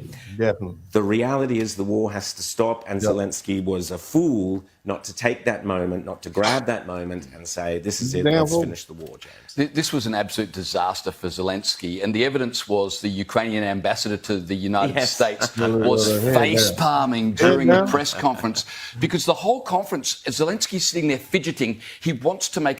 He was what? What was he doing, fidgeting? He was fidgeting. Why was he fidgeting? I want to say again, somebody type fidgeting in the chat room. Evidence was the Ukrainian ambassador to the United States was face-palming during the press conference, because the whole conference, Zelenskyy sitting there fidgeting. Fidgeting. He was what? Fidgeting. He wants to make a statement. This is... No, he wants a bump, sir. He needs to call Hunter Biden's supplier in D.C. That's what he wanted to do. He was looking for the cocaine stash spot that Hunter Biden left, okay, in the White House. That's what he was looking for. Don't try to save him now, okay? This man right here needed a bump, okay? He needed something. He needed a little hit, a little fix, tighten him up so he can get to his regular stash. Fidgeting,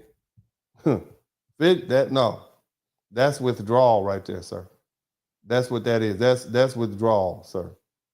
Okay, this man needed his medicine. Okay, and not that over the counter. He needed to go to the drug cafe, the surplus, somewhere off Martin Luther King Boulevard, somewhere. Okay. And next to the chicken shack, that's what he needed. Okay, let's talk. Let's speak the truth. Press conference, let Trump do his thing, but to try to argue your point, and J.D. Vance didn't provoke this. Zelenskyy provoked it by trying to argue the case in front of everybody. You do that behind closed doors. And it's interesting you said that, because it's almost like a microcosm of the war. Who provoked who? Who said diplomacy first? Who said this first? I need more money, Trump. Come on now. I've been sitting there for 45 minutes. Where my check at? I got to go. Damn it. That's what dope make you do. Shit, give it to me now. Come on, hurry, I ain't got all day. Come on, give me goddamn water. Let me get ready to go. That's what he do. He's up there, he needed the bump. They had a deal that was being worked on that was enormously advantageous to Ukraine. And for some crazy reason, some cocaine-oriented reason, Zelenskyy decided to renegotiate it in front of the world's media. He decided, I need my goddamn money right now. I need my damn money now. I came all the way out here with the goddamn money. I need my money. Yeah, in the White House, knowing the positions that Trump and Vance have on this entire... Biden at least had a bump for me when I got here. I just hooked up with damn son, and we went in the back. Okay, and then I came out of school. Shout out to Liliana. Thank you so much. Let me stop acting a fool. It was extraordinary. And I do wonder whether it was calculated or whether it was just... It was cocaine, baby. Look, you gotta let's just be honest. It was the cocaine that did it. Let's just be honest. I'm just saying, if you just would admit that this fool was having a withdrawal, okay, and he needed him a bump, if he had leveled off, maybe gave him a little shot of vodka, not the Russian vodka, because, clearly you don't want nothing to do with Russia, but if he got him a little bump and some rock, he would have signed them papers. That's all y'all had to do, have him a few lines, set up in the bathroom, get the Secret Service to go out and hit the spot. You know what I'm saying? He'd have been good. That's why you didn't get the paper signed. You didn't have what that man needed. Get him some little tight pants, put him some music on, get some incense playing in there, let him get a little bump. You know what I mean? Smoke a little cigarette, drink. He'll be ready to sign off. And then on top of that, y'all was trying to do that in the middle of the day. You don't wake a crackhead up before 10? 10, you don't wake a crackhead. What? You got him out there 6, 7 o'clock in the morning. Man, no, he just went to sleep at 4:30. And now he got to get up, so he grumpy. Y'all know the truth. I ain't lying to nobody who know. I know. I grew up in the 80s. I know. Those who are saying that the White House calculated if you watch the full 53 minutes, I don't think any sort of sane person could say that, because he was goading them repeatedly, and Trump was... That was that cocaine making him, hurry up, I need my money. That's what it is. That's why crackheads be getting slapped up in the hood all the time. But calm down, T-Roy. Calm down. Damn. I'll be back in a minute. Uncharacteristically diplomatic for a good 40, 45 minutes, sort of letting... Because the reason Trump was patient with this man, because Trump is from Queens, New York. Okay? And he know what cocaine looked like. You don't think he was partying in them clubs in the 1970s? He know what it looked like when somebody is off that white girl. Somebody type that white girl in the chat room. That white girl, that brown be having you like Birdman on the stage like that. You remember that the other day? Birdman was on the stage like that. That's what that brown do. That white girl have you zesty, like, woo! And we don't get that white, they're crazy. Things go, and even JD Vance let a lot go through to the keeper until it just got too much. Yeah. And you had JD Vance having flashbacks about growing up with his mama who was off that girl. You know what I'm saying? I'm trying to tell y'all, I know what I'm talking about. I know what I've seen. You know what I'm saying? I know what I'm talking about. I've seen it. One thing we've got to talk about is, again, morally, of course, Russia is in the wrong. Putin is in the wrong. They should not be invading a smaller country. They should not be taking advantage of the weakness in the White House at that time to do that. But we've also got to look at the reality that, as you said, Ukraine isn't going to win this war. People are onto it. They understand what President Trump and this administration is trying to do. But wow, what a blowout on Friday, Newt. Did you watch it live? Zelenskyy claims now Ukraine is ready. Okay, so Zelenskyy claims he's ready to sign the rare earth minerals deal now after that explosive. Now that he came down off his high and got him a bump, I just want y'all to understand something. This fool flew from Ukraine to Washington, D.C. Then he hopped on a plane, and the next morning he was before I even woke up, he was already over in Britain having a meeting. Okay, then he went over, now he ready to fly back. That's cocaine. That boy ain't on nothing but cocaine, man. Are you kidding me? Damn, I'm gonna mess up my algorithm. I ain't gonna get no money for this. Damn. Somebody type family friendly in the chat room. I'm gonna mess up. Oh man, anyway, never mind. Let's keep listening. Oval Office meeting with the president. Trump says Zelenskyy will be welcome back to the White House when and if he is ready for peace. And Secretary Scott Bessent, Treasury Secretary, be back to the White House when and if he come down off that. That's why he don't wear a jacket. You need to be hot. You off that white girl. He's too hot. You can't be on that and be hot and up in there. It'd be worse. You'd be sweating. I know what happened. Now I had a premonition. Hallelujah. I had a sudden realization of thought. And that's what it is. That cocaine and that heat, and that's why he don't wear no coats. Okay? I see. That's why he come in there with his little Maserati shirt on. I don't know. But anyway, that's what happened. Look at him looking up in the sky like that. Look, where are you looking at, sir? What are you staring at? What are you looking at? Look at his eyes. I want y'all to look into my eyes and y'all tell me that man right there is in his right mind? Tell me, who are you looking at, sir? Look at the bloodshotness in his eye. Look at him. He is high as giraffe coochie. You hear me? His eyeballs are fully dilated. Do you hear me? Look at this man. Look at him. He barely he got the cocaine on his, he got the white girl on his mustache right now, man. Don't stop playing with me. Said as of now, the deal is no longer on the table. Just in time for Zelenskyy says he's ready to sign. How do you see all of this?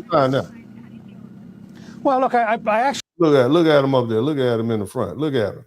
I thought that President Trump was very much behaving like President Eisenhower, who was very tough in negotiations and who, frankly, was very tough on the Europeans because Eisenhower was totally committed to America and he was committed to reducing the fiscal burden of government, and he wanted to make sure that our allies did their fair share. I think clearly Zelenskyy cheated on Friday. And if you look at the very opening... Clearly, Zelenskyy was high as a kite on Friday, sir. Newt. Okay, Newt. He was high. That's what it was. Y'all need to go on here and speak the truth. He's high. He came over there. He was hot. He was ready to get up out of there. He didn't want no damn food. Okay, he couldn't control himself. And that's why the little lady who was with him had a little head down like, oh no, I can't believe it. I shouldn't have gave him that bump. Oh my God, that's what happened. Which the news media has not carried very much. But, you know, Trump is happy. He is positive. This is going to be a great meeting. We're going to get this signed. It's a step towards peace. And then all of a sudden it turns out Zelenskyy is not there to sign it. He's there to negotiate in front of the cameras. And I think that President Trump and Vice President Vance both felt that they had been cheated. They both felt that he was high as hell. That's what they felt. And hoodwinked, and they would not have accepted the meeting if they'd understood that Zelenskyy was that he was high, not going to sign. Yeah. So that he was high. That's what they should have understood. Okay? I think Zelensky's in a deep hole. He is coming out of being high. Okay, that's what it is. Damn, I did that. Damn, that's what happened. Damn, I did all that. Where I get the goddamn scar from? Damn, I got a bruise all up on my head. What the hell happened last night, T-Roy? What the hell happened? Man, you went off, man. You was going crazy, boy. You don't even remember? Boy, you went, boy, after you finished with that 8-ball, boy, you went down. That's what happened. Yeah, that's what I did. Damn. Europeans cannot possibly replace America, and I think that he will have to come back to the table and have to sign something to regain the president's support. Well, I mean, minimum, Trump got the Europeans to wake up, right? I mean, no, I want you to understand his masterclass, and Trump's all right, but at the end of the day, he's kind of getting what we want. Now, we don't have to commit. We're gonna get the minerals. Somebody type minerals. We're gonna get the minerals. We're gonna get the minerals. We don't have to send our people over there, so you can stay in Fort Bragg or wherever you at. Go get that GI Bill, you know, get your little college education. Let them fight their own wars. So Trump is low key winning this whole thing, just sitting back and let it marinate. And he has a higher leverage because, I mean, he came over here and got a couple of 50, 60, 100 billion. The Europeans said, man, all we got is 1.5 billion, baby. We ain't got it like that. Okay. You might need to go on back over there and talk to Trump. I don't want to go back and talk to him. He wasn't nice to me. You better go on back over there. Otherwise, Putin is going to be at your house by the spring. Okay. Finally, they're saying, okay, we're going to a peace plan and then show it to the United States. Zelenskyy spent the weekend, you know, with the Europeans, first meeting with UK Prime Minister. Explain what happened. He went over there. He got his bump. They got him simmered down. Okay. They talked to him for a minute. Okay. And then he said, now look, you messed up real bad, but you got to go on back over there. In London. So at a minimum, that whole showdown got Europe to get involved. They said, oh, hell, we got to step in. What we're going to discover very quickly is that the Europeans can issue press statements. They have no money. They have no military. They have no capacity to replace us. And it's going to be. They broke. They can't fight. And they can't do it without us. That's the translate. They broke. They don't have nothing. All you broke folk over there in the UK, y'all love talking about the United States. But the reason we so big because we eat well. That's what it is. Y'all skinny because y'all ain't got no money. You ain't got no fluoride in your doggone in your water. That's why your teeth is rotting over there too. I know what you do. I know what you ain't have no seasoning in your food either. People in England. I just want all you English people to know I know what you do over there. It's become very obvious that he has to come back to the United States. All right. We'll leave it there. Speaker, always a pleasure. Great to see you, Newt Gingrich. Thank you, sir. As you can imagine, the American public is not taking well. No, look at this trend line here. U.S. support for Ukraine is too much. Back when the war began, back in February of 2022, it was just 7%. Up like a rocket ship. My goodness. Up now. In other words, they saying a lot more people say hell with Ukraine. A lot more Americans are like, nah, U.S. supports Ukraine too much. Only 7% of the people said it back in February 2022. Now it's like 41%. We like, yeah, we giving them a little too much. February of 2025 to 41%. And the clear majority of Republicans, and of course Republicans are in charge of the U.S. government now, 62% of Republicans say that the U.S. support for Ukraine is too much. What a difference from just 3 years ago. I can remember, John, all those backyards in the United States with those Ukrainian flags. Not me, because I found out very early they was filled up with Yahtzees. I'm like, why are we sending these Yahtzees money? Why are we giving them our money? Why is my tax dollars going to support the Yahtzees? Let Russia have its broad back. You know what I'm saying? Far fewer of them today, as Americans' opinions on Ukraine have changed dramatically. What about opinions? We found out they taking our money and buying yachts and snorting that white girl with it. That's what we found out. Okay, and partying and having a good time. That's what we found out. We've seen those Eastern European movies. Okay, we saw them all. The Bourne Identity. What was the other one? Taken. 1, 2, and 3. We know what you're doing over there. Okay, we know what you're doing. We ain't really trying to send our money to Yahtzees who's out there snorting that white girl. Okay, the Ukrainian president. Right. Obviously, if you would expect changes amongst the public on feelings towards Ukraine, feelings towards Zelenskyy have changed also dramatically. Look at this. Yeah. Confident Zelenskyy will do the right thing when it comes to world affairs. Confident that Zelenskyy will not be high, okay, when he's negotiating. Let's hear it. Back in 2022, it was the clear majority, 72%. You didn't think he was going to be through the floor. Through the floor by 2024. Just 48% of Americans say that they're confident that Zelenskyy will do the right thing when it comes to world affairs. 52% of y'all think he's going to be high as hell. Well, that's what we think. And GOP confidence has also plummeted dramatically. Now the clear majority of Republicans are not confident that Zelenskyy will do the right thing when it comes to world affairs. Really a real trend line, ones you rarely see in the American public when it comes to Ukraine and Zelenskyy. Confidence in both going down through the grades. Well, some allies of President Trump have targeted Zelenskyy with harsh criticism over the last few years, and it could be that that's having some impact here. Absolutely. The Republican establishment, the Republican electorate has moved as the Republican establishment and Republican leaders have moved. Something very quickly.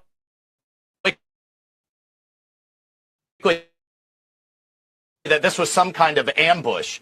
Right. That is absolutely and categorically full setting in the East Room, ready for both leaders to sign. That would have bound the United States and Ukraine together economically for a. Like he just set it up. We had a beautiful setting waiting, and he just messed it up. Shout out to TIQ.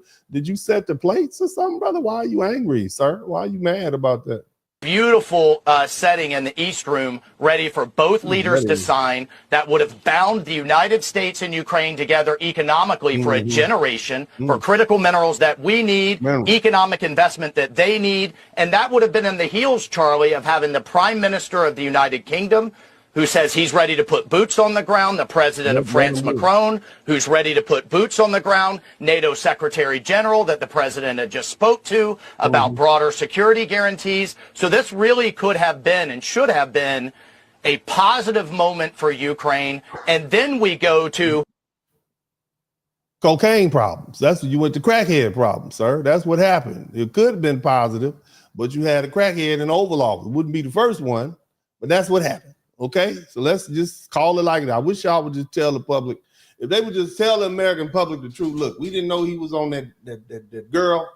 We didn't know he was on that white. We didn't know he was using that Colombian flake, that Peruvian nose candy. We didn't know. Okay, if we had known, all right, we'd have let him dry out. We'd have put him in the backyard. We got a hot tub back here that the Kennedys used to use, and we'd let him dry out for a little while. Got him some coffee. Tried back again after about 3 o'clock. You know what I'm saying? But that didn't happen. So tell the truth, sir. Just tell the truth. Tell you was dealing with You didn't know who he was. Now you know. Okay, well, let's go ahead. Further negotiating with the Russians, bring this war to an end, and move the world forward and stop the death and destruction. But instead, what became clear, and I think what has the president became clear was he was off of that white girl. He was high. That's what became clear to me. Okay, from looking at the man's antics. Okay, so frustrated and frankly angry is that it's not. He's angry that he was off that booger sugar. He was angry. Clear that Zelenskyy truly wants to stop the fighting. And he came in, even though he was warned not to, determined to litigate all of that. We told him, don't come in here high. Okay, Trump don't like that in the White House. Okay, don't come up in here high. And he came in there high anyway. We told him, don't come in here high. Come in, sign the papers. We're gonna be cool. It's gonna be good. We got some fish and some fish tacos and some yam, sweet potato fries in the other room. But we're gonna give you some Diet Coke, sweet potato, whatever you need. Okay, but don't come in here high. Okay. He came in there high anyway. In front of the entire world. In front of the entire and the world. vice president said enough is enough. The president said enough is enough. And I got to tell you, this was the wrong approach, wrong time in history, and definitely the wrong president to try to do this kind of. We don't do. Hey, you could have tried that with Joe Biden because the son is off that thing, that girl. Okay, we know that Hunter Biden he hunting for something, all right. Okay, we know what he's looking for, but you can't do that with Trump. He's not about that. All right, now you done messed up real bad, real bad. Let's listen to this little excited fella right here.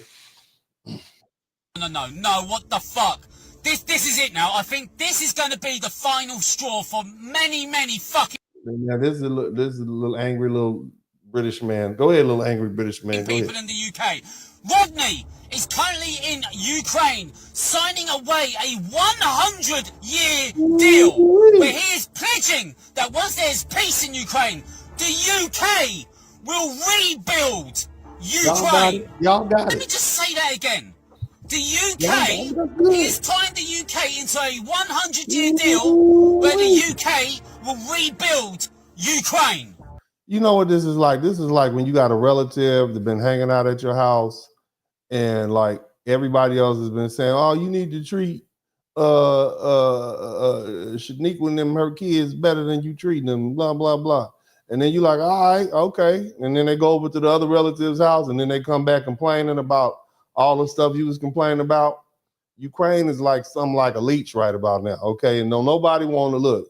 You need to go on. You got a lot of potential, but you need to go on out there and find your destiny, Ukraine. You need to go ahead. You might need to go back with Russia. Y'all might need to hook back up and just try to make the best you can. I know it's a hard relationship to be in, Ukraine, but like really, like that might be the best place for you.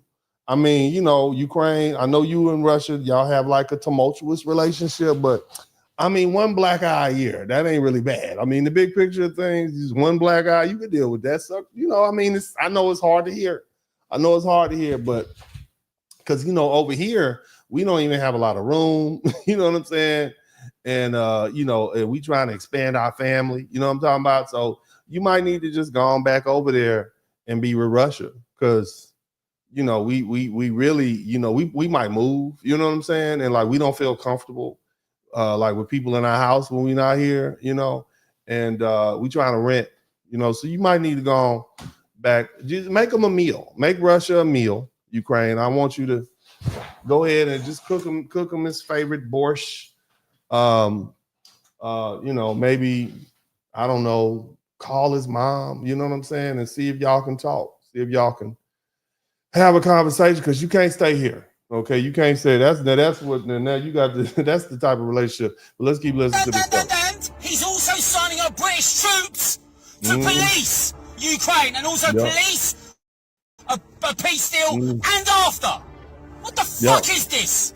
Putin, now is your chance to make a lot of fucking Westerners in the UK fucking happy. Hold on a minute. Hold on. Let's look. He got angry quick. That escalated quick. Through my discussions over recent That's what he's mad at. We've agreed that the UK, France and others will work with Ukraine on a plan to stop the fighting. then we'll discuss that plan with the United States and take it forward together. We will go further, develop a coalition of the willing to defend a deal in Ukraine and to guarantee the peace. The UK is prepared to back this with boots on the ground and planes in the air, together with others. Okay. Europe must do the heavy lifting. Now, hold on a minute. Did you hear this gentleman here? Did you hear him? Ukraine and also police a peace deal and after. What the fuck is this? Yeah, I don't think he's happy about that, sir. I don't think he's happy. And to He succeed, seems a lot more excited this than you. effort must have strong US backing. Do you think you really do need the US? And if you do you think the coalition of the willing will... Let's go back to him real It's your quick. chance to make a lot of fucking Westerners in the Use your UK language. fucking happy. All right, okay. I know his language is a little, we'll say testy, but he's making some valid points. This is how the UK feels. Y'all can go on there and fight your own wars. Y'all get a chance to fight your own wars. Shout out to the UK. You all always talk about how us Americans are out there, fighting wars and waging war and eating our McDonald's. Well, now you all have a chance to fight your own wars. I'm so proud of you at the UK. We're proud of you. We're going to sit back and hang back and watch. We got getting our TikToks ready. We're going to watch you guys fight this war. All you fellas out there in London, we're looking forward to seeing what you do. We're proud of you. We want to see you win. Go ahead. 100-year partnership to rebuild Ukraine with aid of British firms and private sector loans. We're already fucked! Sir, you're very excited. I want you to tone that language down. Okay? You just got to calm down a little bit. We don't want you to stroke out. Okay? All right? And, if you got to go, you got to go. All right? But go ahead. All right. Fucking giving loans! Us taking out loans and giving it to Ukraine. What the fuck is this? Move out of the way so you can read the bottom of it, but what the fuck? You've said that a few times. I need you to get your words together. Use your words. Less profanity. Okay? Come on. Just so fucking unbelievable. Too many F. I can't let you continue to fill my... Somebody type family friendly every time he said, we got to get some more family. What about announcing emergency spending cuts because of the budget? Spending cuts, and you're signing us up to rebuild fucking Ukraine and provide them with whatever they fucking need over the next 100 years. You're too angry. You're too angry. So anti-Russia? I'll tell you why. This is what the media is not going to tell you, or what their politicians are going to tell you. They got like 300 plus billion frozen in Russian assets that they want to keep. And the only way they can keep it is if they prolong this war.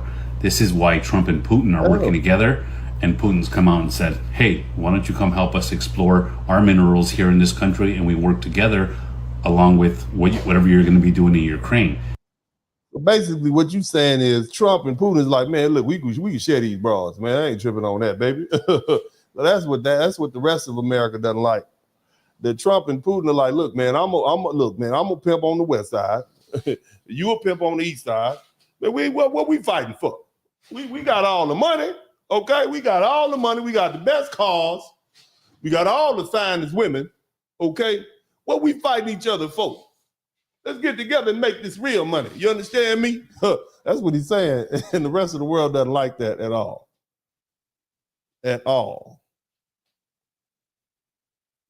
You guys are going to already be here. Let's work together. This is why they're against it.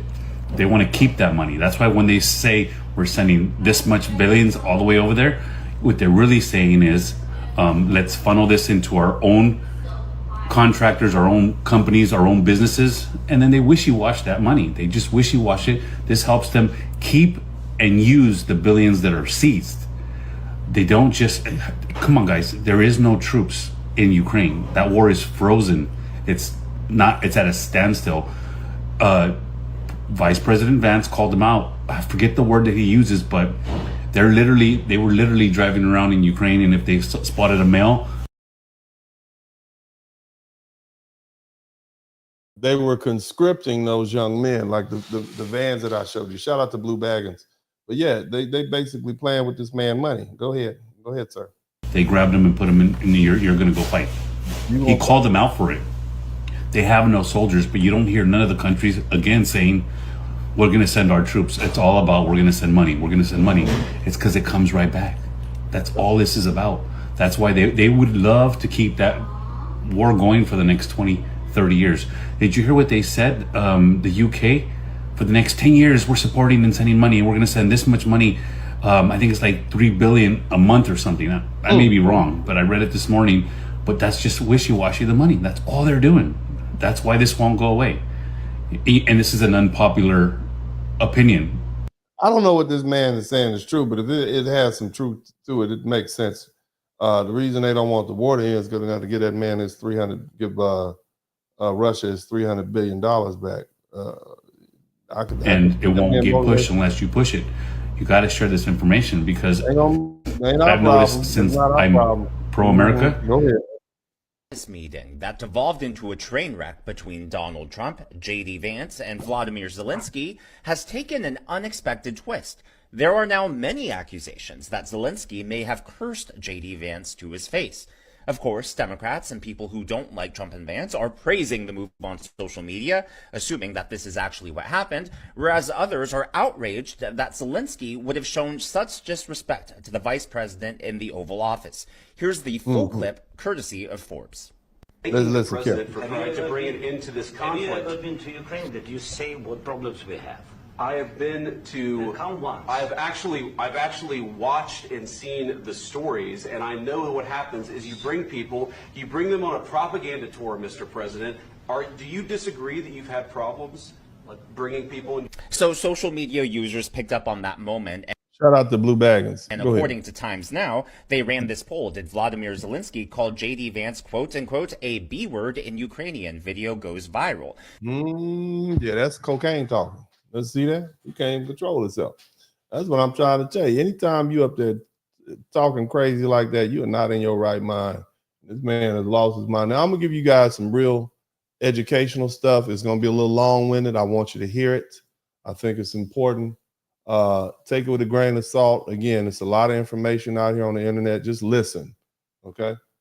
Attack by Putin on Ukraine in the way that we are told every day. This started in 1990, February 9th, 1990.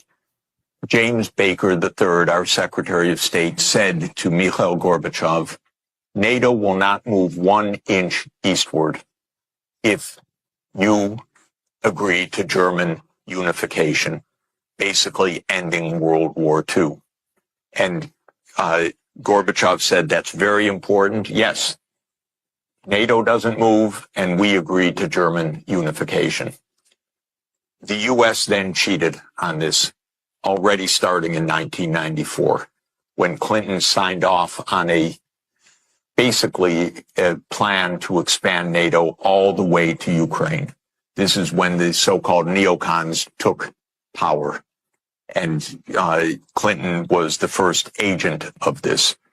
And the expansion of NATO started in 1999 with Poland, Hungary, and Czech Republic. At that point, Russia didn't much care. There was no border other than with the Königsberg. But other than that, there was no direct threat. Then the U.S. led the bombing of Serbia in 1999. That was bad, by the way, because that was the use of NATO to bomb a European capital, Belgrade, 78 straight days to break the country apart. The Russians didn't like that very much. But Putin became president. They swallowed it. They complained. But even Putin started out pro-European, pro-American, actually. He asked maybe we should join NATO when there was still the idea of some kind of mutually respectful relationship. Then 9/11 came. Then came Afghanistan, and the Russians said, yeah. So what you see happening is there's been the slow encroachment of the United States or NATO and the United States' allies over to Russia. You basically got your enemy at your border.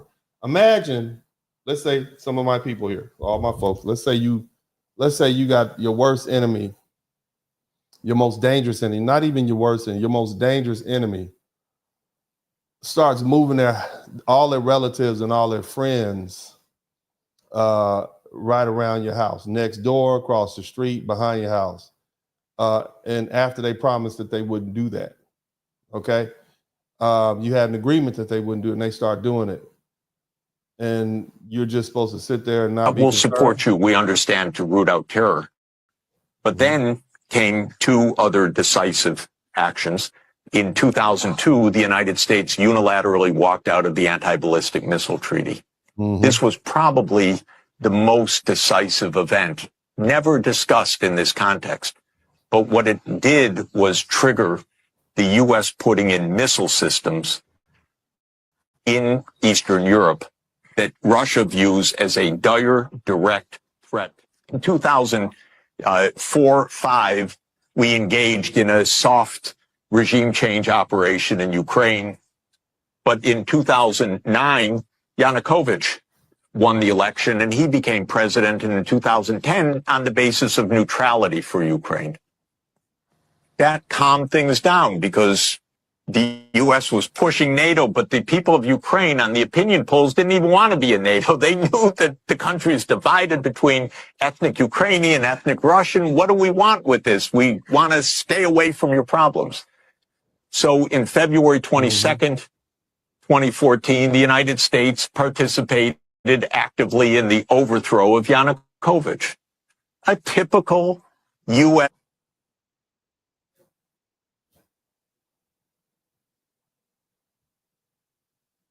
Okay, we stopped a little bit. Let me see if I can get this back up.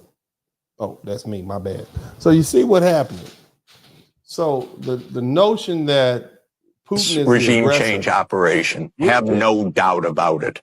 And the Russians, when the mass media says Putin is, and look, I'm pro-America. Yeah, if you our enemy, I want our people to be right up next to you. We won't keep an eye on you. We're gonna look what the hell you doing over there. Oh, Russia, we want to know what you doing over there. Yeah, we're gonna put our tanks and bombs and missiles right there. I'm pro-American. I want to see us win. I want to see us successful and safe. And if that means we have to break our word and surround our enemies with our missiles to keep them in line and let them know we got them in check, I'm okay with that.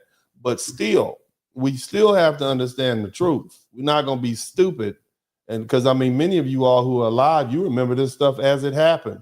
This is just really a reminder. Let's did us a favor. They intercepted a really ugly call between Victoria Nuland, my colleague at Columbia University now, between her and the U.S. ambassador to Ukraine, Jeffrey Piat, who's a senior State Department official till today. And they talked about regime change. They said, who's going to be the next government? All of this is to say, the U.S. then said, okay, now NATO's really going to enlarge. And Putin kept saying, stop. We promised no NATO enlargement. It's been, by the way, I forgot to mention in 2004, Estonia, Latvia, Lithuania, Bulgaria, Romania, Slovakia, Slovenia, 7 more countries in the not 1 inch eastward. And then, okay, it's a long story, but the U.S. kept rejecting the basic idea, don't expand NATO to Russia's border in a context where we're putting in goddamn missile systems after breaking a treaty. 2019, we walked out of the Intermediate Nuclear Force Treaty. On December 15th, 2021, Putin put on the table a draft Russia-U.S. security agreement. You can find it online. The basis of it is... I'm going to explain this in more detail, but I want you to hear it from these people who are professionals and who study this business and who are into geopolitics. And then I'll explain it to you again so you understand. And I'm 100% pro-American. I'm pro-military, pro-strong defense. But we still have to understand the context of why Russia invaded Ukraine. Okay, that's all I'm saying. Now we're at the point, all of the former Soviet bloc nations, not all of them, but many of them have joined NATO. Okay, is the North American Strategic Alliance or something like that? I don't know what it's called. North Atlantic Strategic Alliance, strategic. I don't know. I'm messing it. Organization. Anyway, we're gonna get together, and if one of us fight, all of us fight. And now you got the people who used to be in our country, used to be part of our Soviet Union, the Union, as members of NATO. So we now surrounded by enemies. And then not only are they part of NATO, but you put missiles at our border. So instead of you being way across the Atlantic or way across the Pacific, now you got missiles pointed at us. They can get here in 5 minutes, 2 minutes, 3 minutes. So that's what you need to understand. Now, again, that's good for America. I support it. But at the end of the day, we need to understand why, this whole situation where, in other words, it is our American arrogance to think we can just push our way into these other people's countries. This is where we are. I know it's boring as hell, but no NATO enlargement. No, baby. I called the White House that next week after that. And what'd you say? Begging them, take the negotiations. Putin's offered something. Avoid this war. Oh, Jeff, there's not going to be a war. So you lied to. Announce that NATO's not going to enlarge. Oh, don't worry, NATO's not going to enlarge. I said, oh, you're going to have a war over something that's not going to happen? That's what happened. Why don't you announce them? And he said, no, our policy is an open door. This is Jake Sullivan. Our policy is an open door policy. Yes. Open door for NATO enlargement. In other words, we're going to keep on doing what the hell we want to do because we the biggest, baddest monkey on the tree. That's why. We're going to keep doing it. Can't nobody stop nothing we do. We America. We slapping. We're going to keep expanding wherever we want to expand. That's what he's saying, basically. That's for all my people. That's what he's saying. It's under the category of bullshit, by the way. Say, cuss word, sir. You don't even look like, sir. You were having a form. Did you slide a BS up out of somebody type family friendly, sir? Sir, you can't just be speaking all eloquently like that and then just drop a BS on us, sir.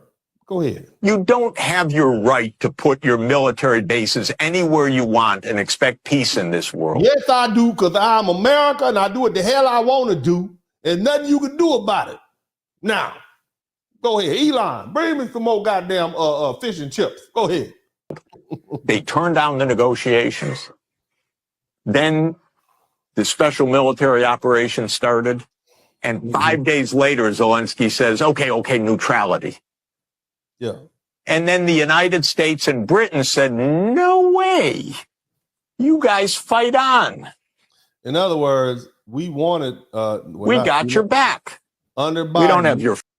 Under Biden and England said, yeah, go ahead and fight on. It serves our purpose of keeping fight. Let them drain Russia of all its resources. Fight. That's what they're trying to do. Front, you're all going to die. But we got your back. We're going to keep giving you money until you all drain Russia of all its resources and military. Better they fighting with you than fighting with us. It's a dirty game, y'all. It's a real dirty game. As we kept pushing them into the front lines. That's 600,000 deaths now of Ukrainians since Boris Johnson flew to Kyiv to tell them to be brave. Be brave. You're about to get killed, but be brave. Here go one more, and then we're going to get down to the nitty gritty. You learning something? He did was to wage economic war on China. I had a feeling that you would bring this up. Yeah. One was what he called the trade war, and one was what he called the tariff war. And those are not so different, so we'll... Yeah, I ain't about to get off into that, man. He looked like he talks slow anyway. Anyway, so you guys generally, it's not just me talking. Now, I'm going to lay this down where the cows can eat it. I want you all to understand what's going on. So now, again, most people, and when you look at it again, we're going to learn something. I'm going to teach you something. We learn something. We're going to enjoy ourselves.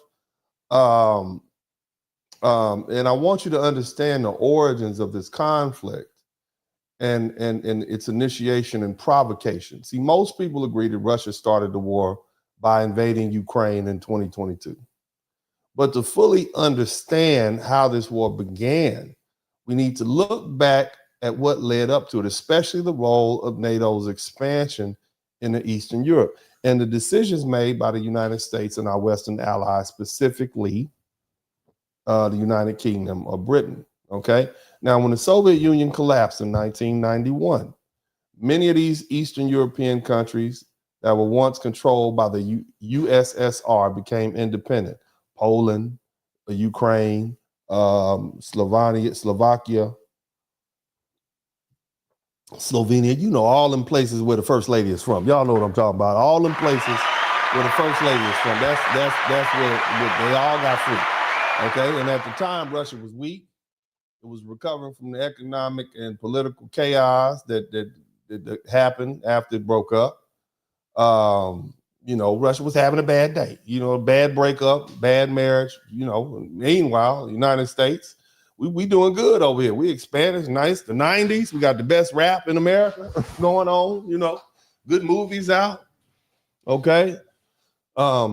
We have the military alliance that originally created to stop the spread of the Soviet influence during the Cold War. So we was on full tilt.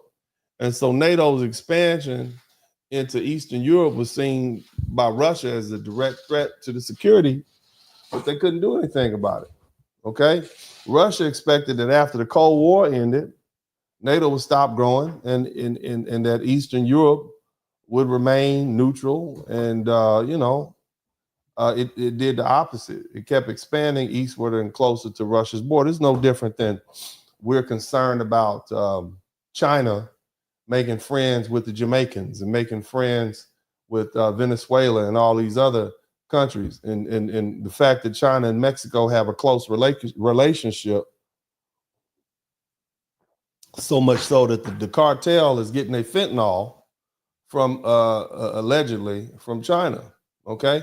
Now, again, here's some, so that concerns us, right? Because we know that is our adversary, our enemy. So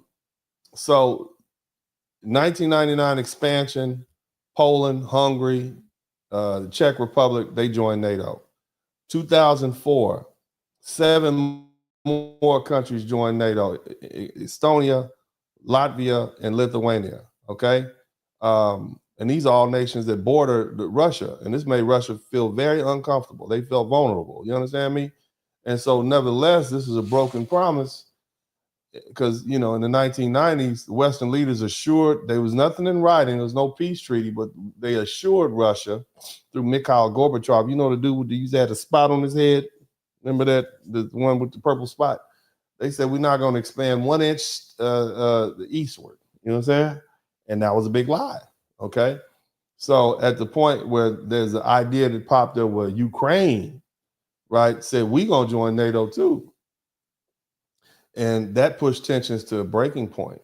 Okay, so it was they had a summit in Romania. Okay, and Ukraine, and they announced that Ukraine would eventually become a NATO member, and Russia was like, "No, you're not. No, no, you're not." I bet you won't. I bet you won't. I bet you won't. I bet you won't. I bet you won't. And so and then so Russia said, "Nah, you never gonna, you're never gonna ever become part of NATO." And this came from some really high-ranking officials. There was a guy, he was the president, Dmitry Medvedev. I remember him. And he said that would be considered a direct threat and we would respond with force. And so, you know, nobody believed him, right? You know, some people don't believe fat meat is greasy. And so, you know, to Russia, having Ukraine and NATO, that would mean the American and European military forces could place weapons, troops, and bases right on the Russian border. I mean, it's like you setting up for an invasion. And that was just unacceptable. So then in 2014, tensions, things got bad. And there was a place called Crimea, and I put that in there. And Russia has like submarine bases there. So in March of 2014, Russia seized Crimea. And that's that region in Ukraine with a large Russian-speaking population. That's our people anyway. And they justify by saying, well, those are ethnic Russians anyway, so we just took it back, okay? Many people condemned it. They said it was illegal, but nobody did anything about it. And so now the war in eastern Ukraine, that's what we're dealing with right now. After Crimea, fighting broke out in eastern Ukraine, where you had these pro-Russian separatists who said, we don't want to be part of Ukraine anyway. We want to get back to Moscow. Because see, after the breakup, there were still people who were of Russian descent, who were ethnic Russians who, you know, yeah, we just got caught on this side of the line, but we really are down with Moscow, okay? We're really down with the Soviet Union. And so a war started, you see?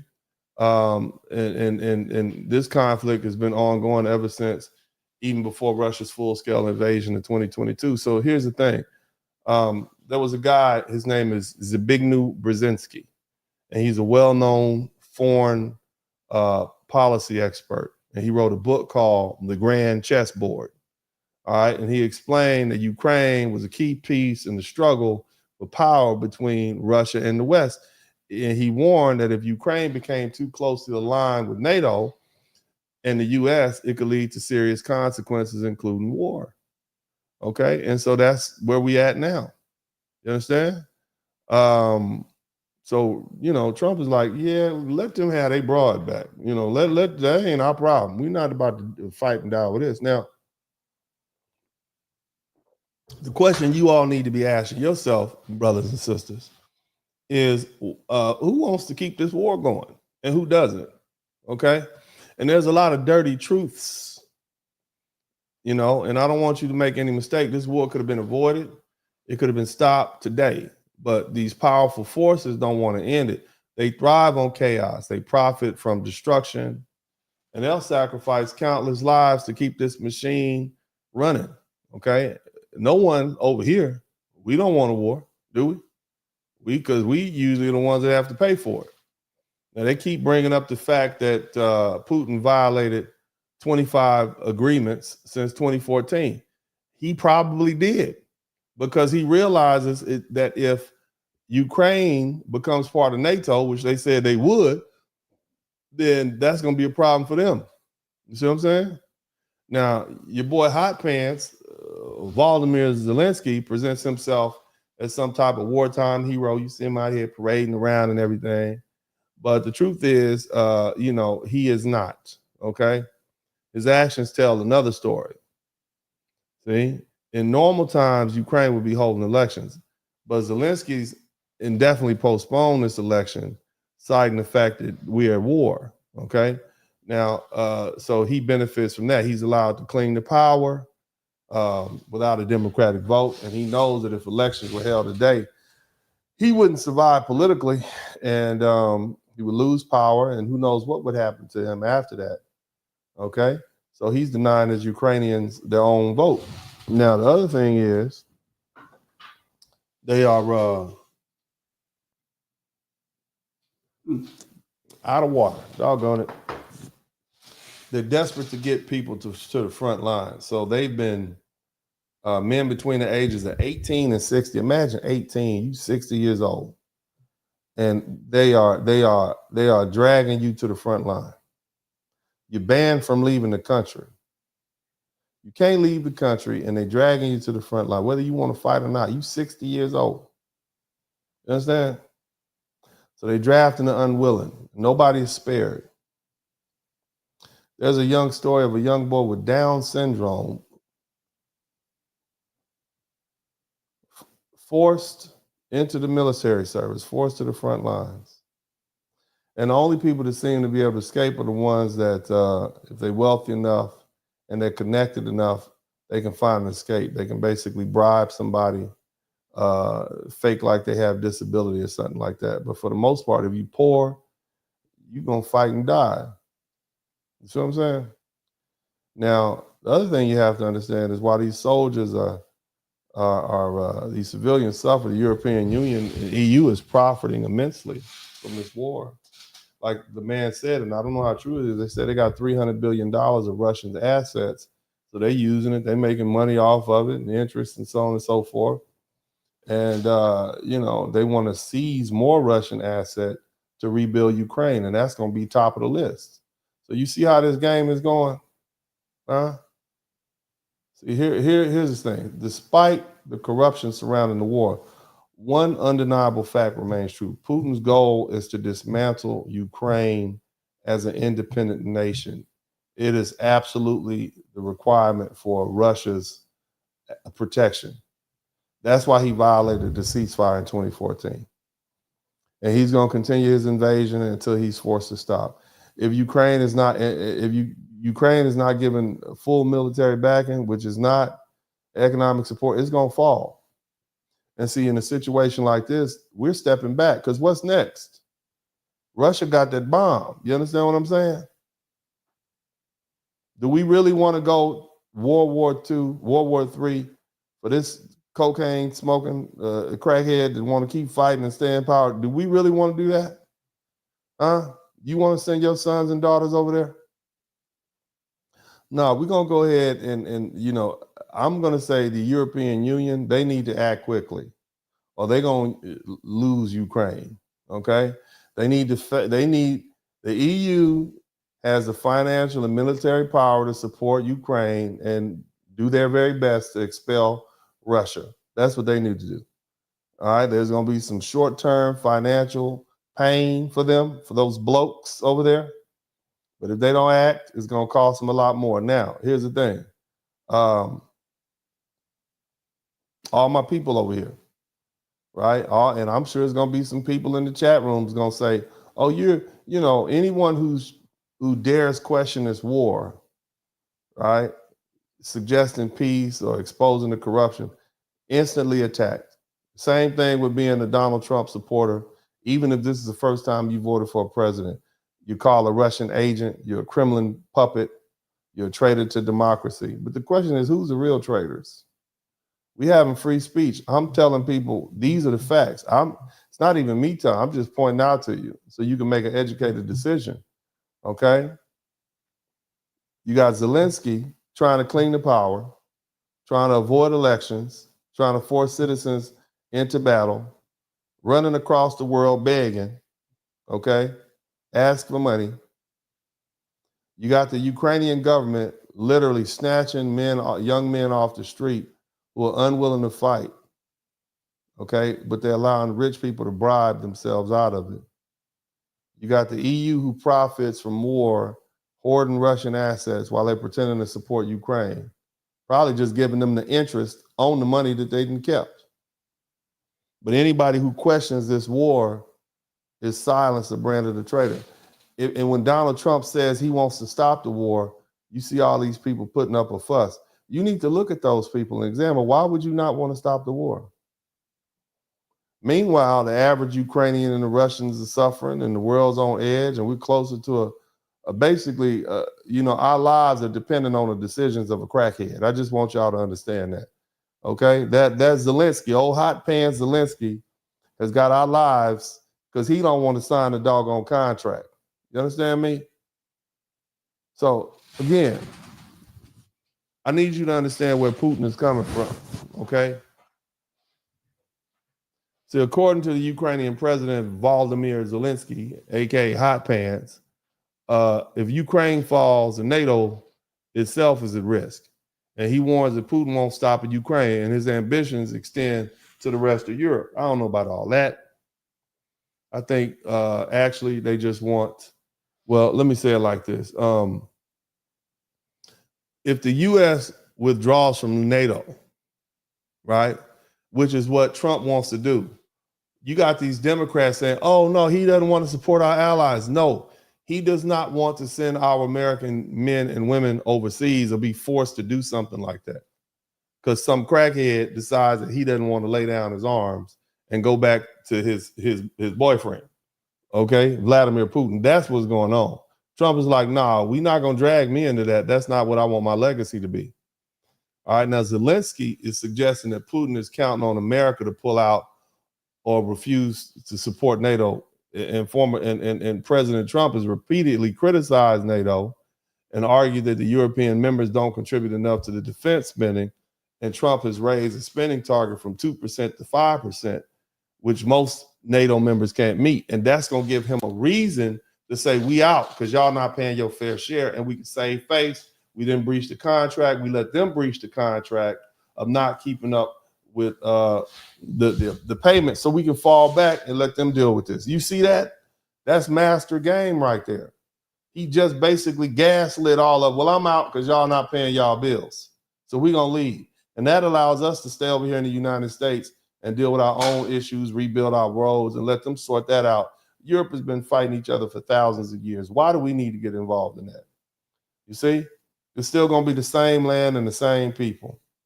Okay, so if the U.S. leaves NATO or refuses to support militarily, then Putin, of course, Putin is going to have a much easier time with his influence in Europe, of course.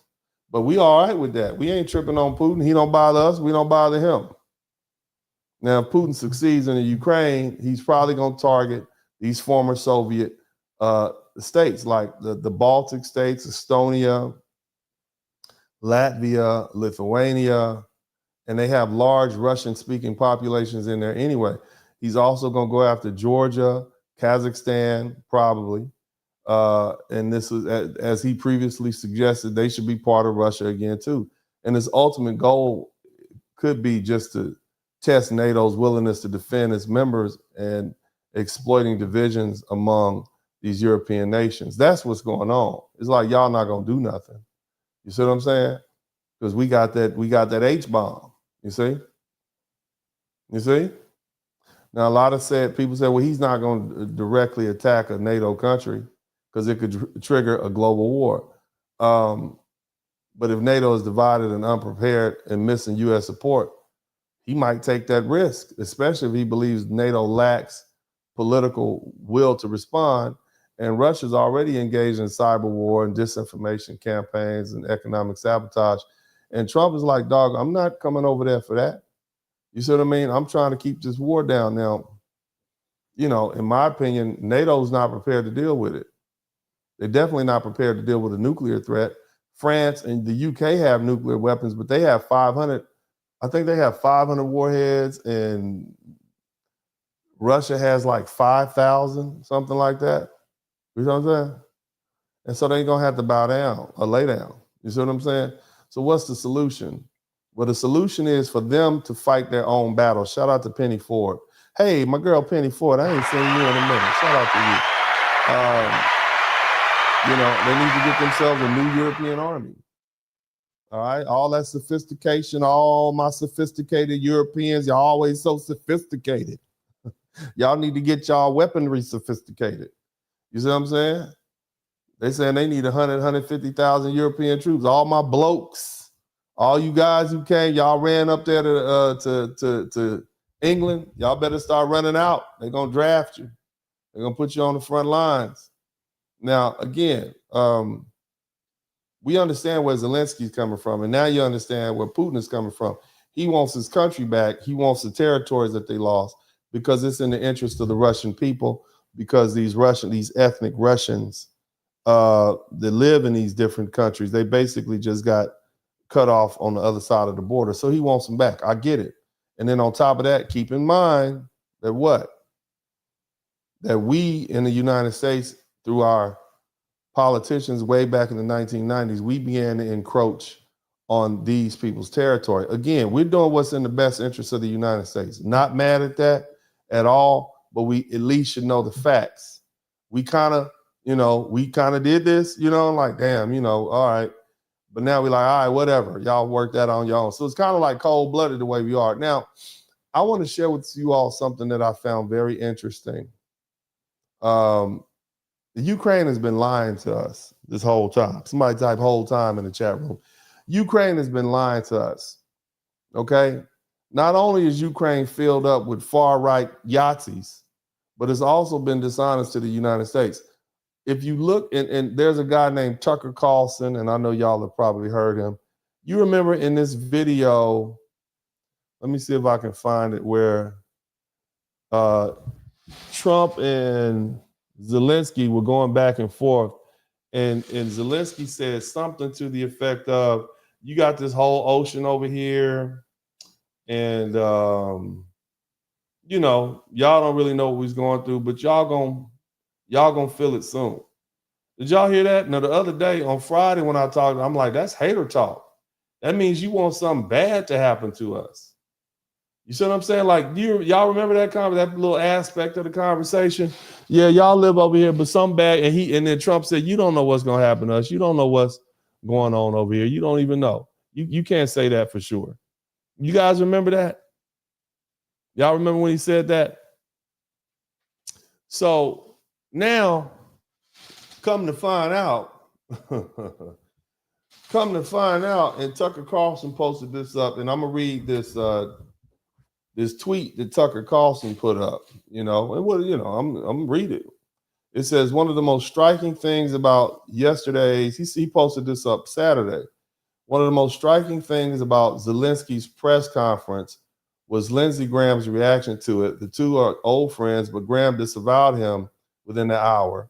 And this, because remember, Lindsey Graham has been to Ukraine like 8-9 times. You know what I'm saying? They got some good-looking women over there. I understand why. Nevertheless, he's been over there about 8-9 times. So of course he's probably treated like a dignitary when he comes. And Lindsey Graham is a senator, and he was saying it was scapegoating. And he said this was more than just transactional disloyalty. It was scapegoating. Lindsey Graham knows what's coming. Over the past 3 years, with the tacit support of its Western patrons, the Ukrainian government has committed a remarkable number of serious crimes. The Ukrainians sold huge quantities of American weapons on the international black market for 27 cents on the dollar. Did y'all hear that? This is what he's saying. These weapons are now in the hands of armed groups around the world, including Hamas, the Mexican drug cartel, and forces now controlling Syria. Did you hear that? So these same weapons that we've been sending over here for him to fight the Russians, they've been selling them on the black market to the drug cartel down in Mexico. How did they get so high tech? You understand what I'm saying? How did Hamas get so high tech where they can invade Israel like that? You understand what I mean? The other thing he said, which is very concerning, he said, God knows what the Ukrainians have done with the pathogens in American biolabs in their country. Because, see, we had laboratories set up where we were coming up with, we'll call them weapons of war, biological weapons of war. You know, pathogens, bacteria, viruses, stuff like that. Even U.S. intel agencies aren't sure. The Ukrainians have also unalived a number of people in various countries in political assassinations and tried to unalive others, including American journalists and European heads of state. This is all true. Shout out to Sharaya. And it's all going to come out at some point. Better start blaming it on Zelenskyy now. You understand what's going on?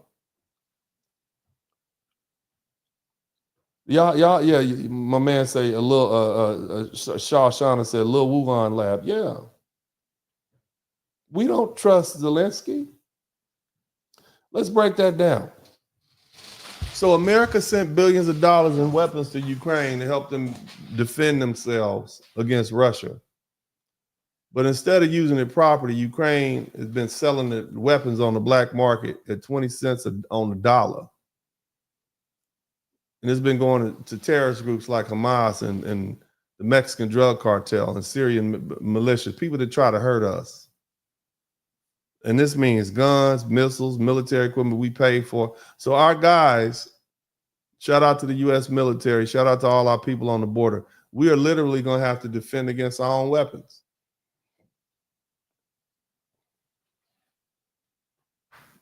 Do you understand why Trump wants to get us out of this damn war and stop sending these people money? You understand why he wants peace? And why are y'all still against this man?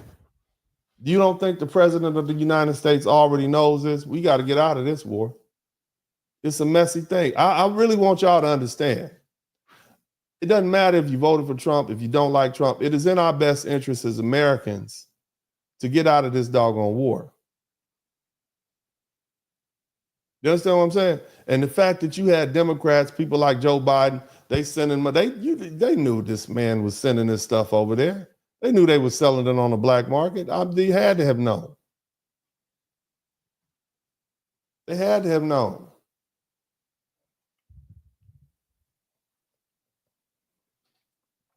You got the Mexican government down there talking about where all these U.S. arms coming from. They buying them over in Ukraine and bringing them to Mexico by the shipload, apparently. That's where they're coming from. And you got the Mexican government trying to sue these gun manufacturers. Shout out to Alicia. They trying to sue these gun manufacturers in the United States. You need to be suing Ukraine, selling them 20 cents on the dollar. Our U.S. intelligence agencies, as inept as they are, they can't find the stuff from the biological research labs. You don't know what the hell these people have been creating over there. So what are the implications? Look, if Tucker Carlson's recent claims on this tweet are accurate, then Ukraine has been selling weapons on the black market. This should be nothing less than alarming. You understand? You got Mexican drug cartel with weapons grade military designed to fight and kill Russian soldiers. That means they have advanced operational capabilities. That's going to lead to increased violence and instability in the region. It's already plagued by crime. See what I'm saying? The other thing is, this is a credibility issue. This is what's going on. Who wants to be aligned with us if this is what we're doing with our weapons? I want to know what politicians had anything to do with this. Because we're looking at, it's got some domestic ramifications. Wait till the American public finds out. And you know Trump is going to tell it. Trump is going to tell it. Elon is going to tell it. Somebody's going to tell it. Pam Bondi is going to tell it. You see? This is where we are now. Not only the economic concerns, but the legal and ethic concerns, the escalation of conflicts, it's all bad. And this is where we are. Bottom line is, fam. You see what I'm saying? This is where we are. And so now when we look at this meeting in the White House between Donald Trump and Vladimir Zelenskyy, which everybody's trying to make Donald Trump out to be the bad guy, this is what this man already knew was going on. If I know, you know the president knows, right? It's supposed to be just a simple signing ceremony, but it turned into a major political disaster, all because Zelenskyy miscalculated and he lost the backing of the United States. Press conference got shut down. The deal was never signed. Zelenskyy got put out the White House, and now you even have Zelensky's hot pants Zelenskyy. His nation is divided. They want to impeach him now. They should. You got European leaders saying, "Oh, come on, man. You know, we'll give you a little money, but you got to go back." Here's the thing. Nothing happens in this world without the United States. Let me break down our power. And shout out to the good old USA. I don't care what you say. We're going to do what's in our best interest. I'm just saying. Okay? We got to represent our side. There's no peace without the United States. The United States controls 25% of the global economy. We hold the world's reserve currency. We got the strongest military than the next 10 countries combined. And everybody knows it. See, without American leadership, wars drag on, peace deals fail, and global stability is at risk. Look what happened after we had one weak president that was senile. Whole world fell apart.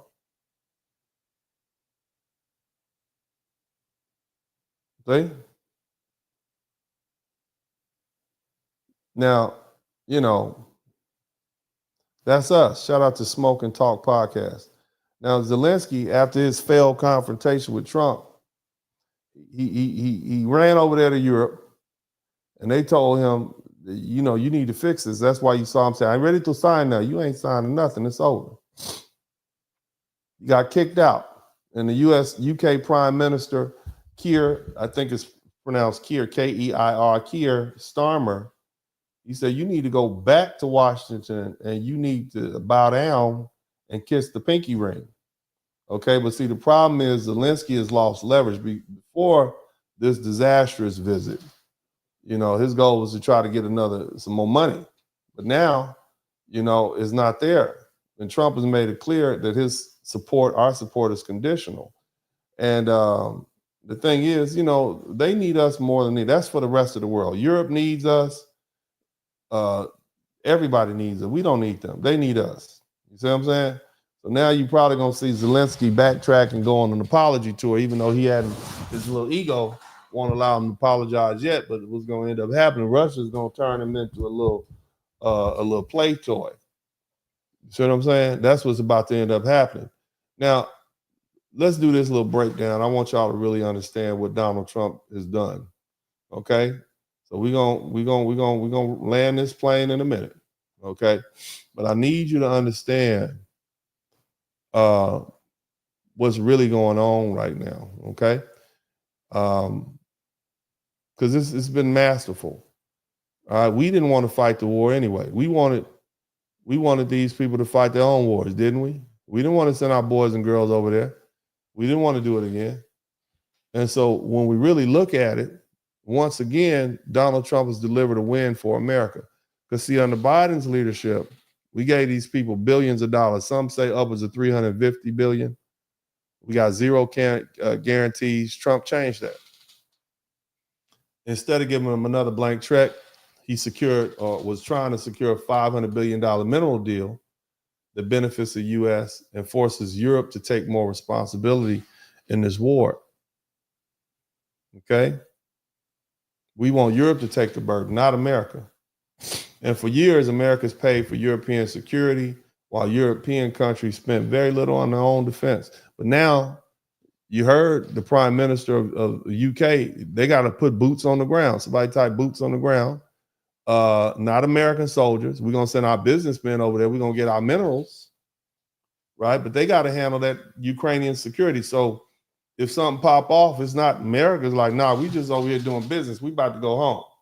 Y'all can fight this out. We'll be back. We got our contract. We'll be back when it's done.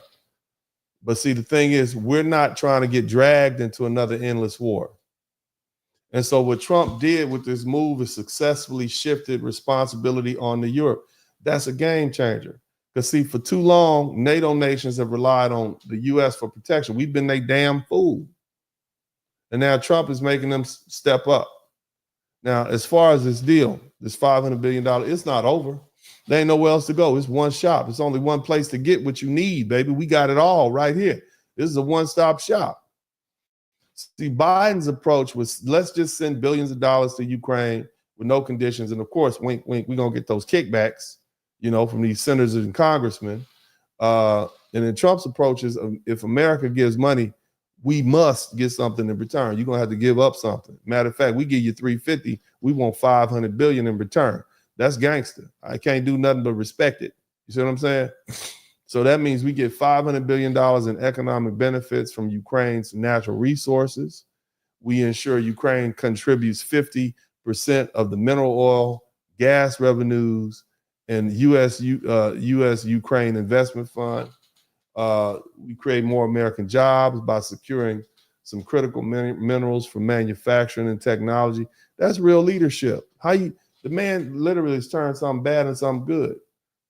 Even if you did, I didn't vote for Trump the first time. I voted from second time and the third time. But I do recognize this is good game, you see? Because this man is making sure that America benefits. The other thing, the one most important thing as a man who has lots of family and friends in the military, or former military, you know, I'm heavy into keeping our soldiers and Marines and sailors safe. That to me is the biggest victory. Trump is keeping American troops out of harm's way.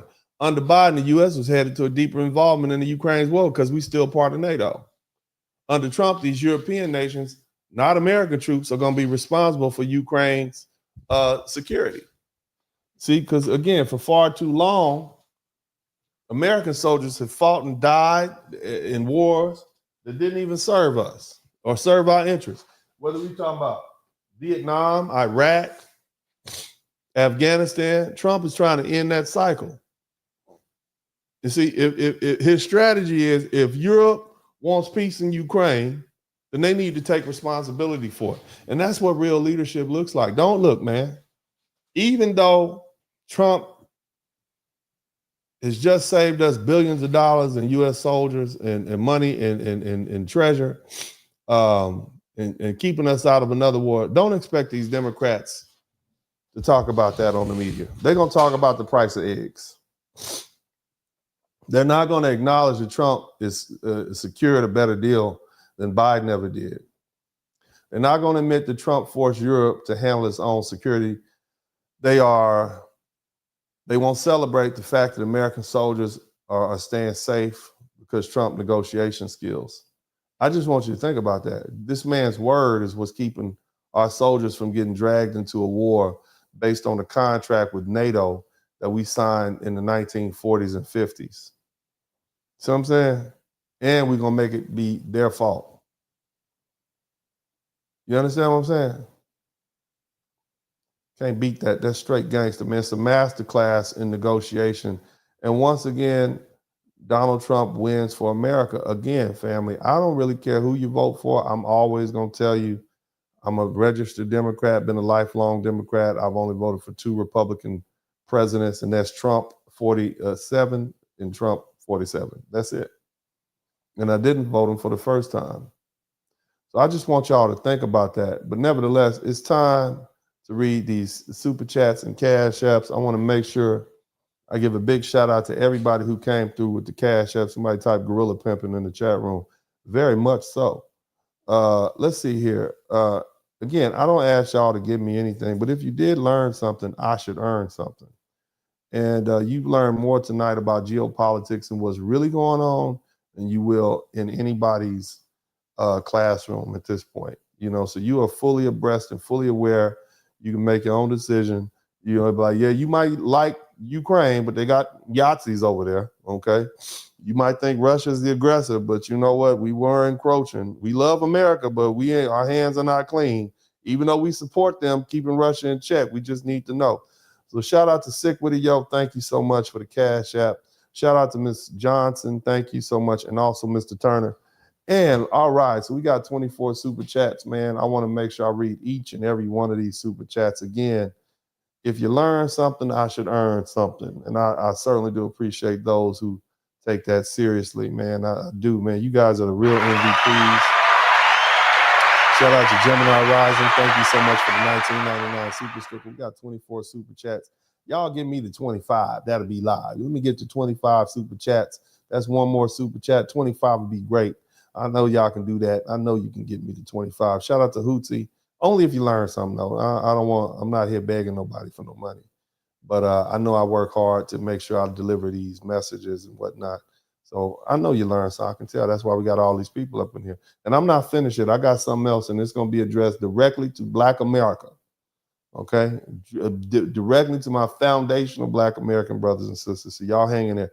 But Hootie said January 20th, March 3rd, less than 60. Uncle D, he's a king pimping it to eliminate the simping.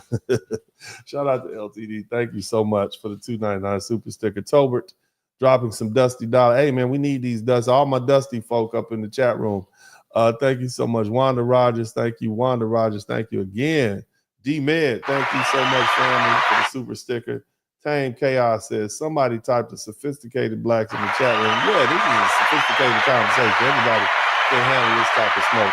And it is too much for them to ride on. Shout out to Keisha Miles. Good looking out. Martell Prayer. Great show, Uncle D. Go ahead and keep cooking with that hot grease, that hot fish grease. Yes, sir.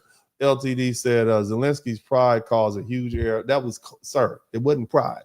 Okay, I'm trying to tell y'all that was cocaine. That's what caused the problem. Okay, cocaine is a hell of a drug. A great American philosopher once said that. Okay, named Rick James. Look him up, okay? Rickamus Jamemus, all right? He said cocaine is a hell of a drug. That's what's going on. Just kidding, man. But LTD said, and shout out to, we got another one came through, Mr. Baker. Thank you for the cash out. Zelensky's pride caused a huge error by biting the hand to feed him his nation's survival for the last few years. Why would America need to capitulate to a nation that needs us to survive? Right, good point. That's too much common sense, brother. Shout out to, thank you so much, LTIQ. We got 26 super chats. Maybe we can get to 30. Give me 4 more super chats. We'll be at 30, but only if you learn something. Don't give me anything for free. TIQ is Trump is 6'3", Vance is 6'2", Zelenskyy is 5'7". Zelenskyy is acting like a little, nope, family friendly. Yep, that's right. Let's keep it family friendly. NS represent, bro, all the best. Thank you so much. Also, Big Easy said, thank you for your last broadcast. I came from entertainment and messed around and got educated. Yeah, that's what we do out here, man. Shout out to everybody who's learning something, man. That makes me proud. Where's the love correlation of the willing? The EU said that back in 2001 when the U.S. wanted to invade Iraq. EU don't want war smoke. They don't want to deal with Russia. Russia will beat the bejesus off these people, man. Where is the love? LOL, my bad. Meant to say coalition of the willing. Thank you so much. Liliana, thank you. Welcome to the membership. And thank you for the gift of membership that you gave. Hey, y'all make sure y'all become members. We still got 26 super chats. Maybe we can get to 20, 30 before I get to the bottom. We'll see what happens. TIQ has never get high off Hunter Biden supply. Boy, you ugly for that. You ugly. That's true. You don't know what that's laced with.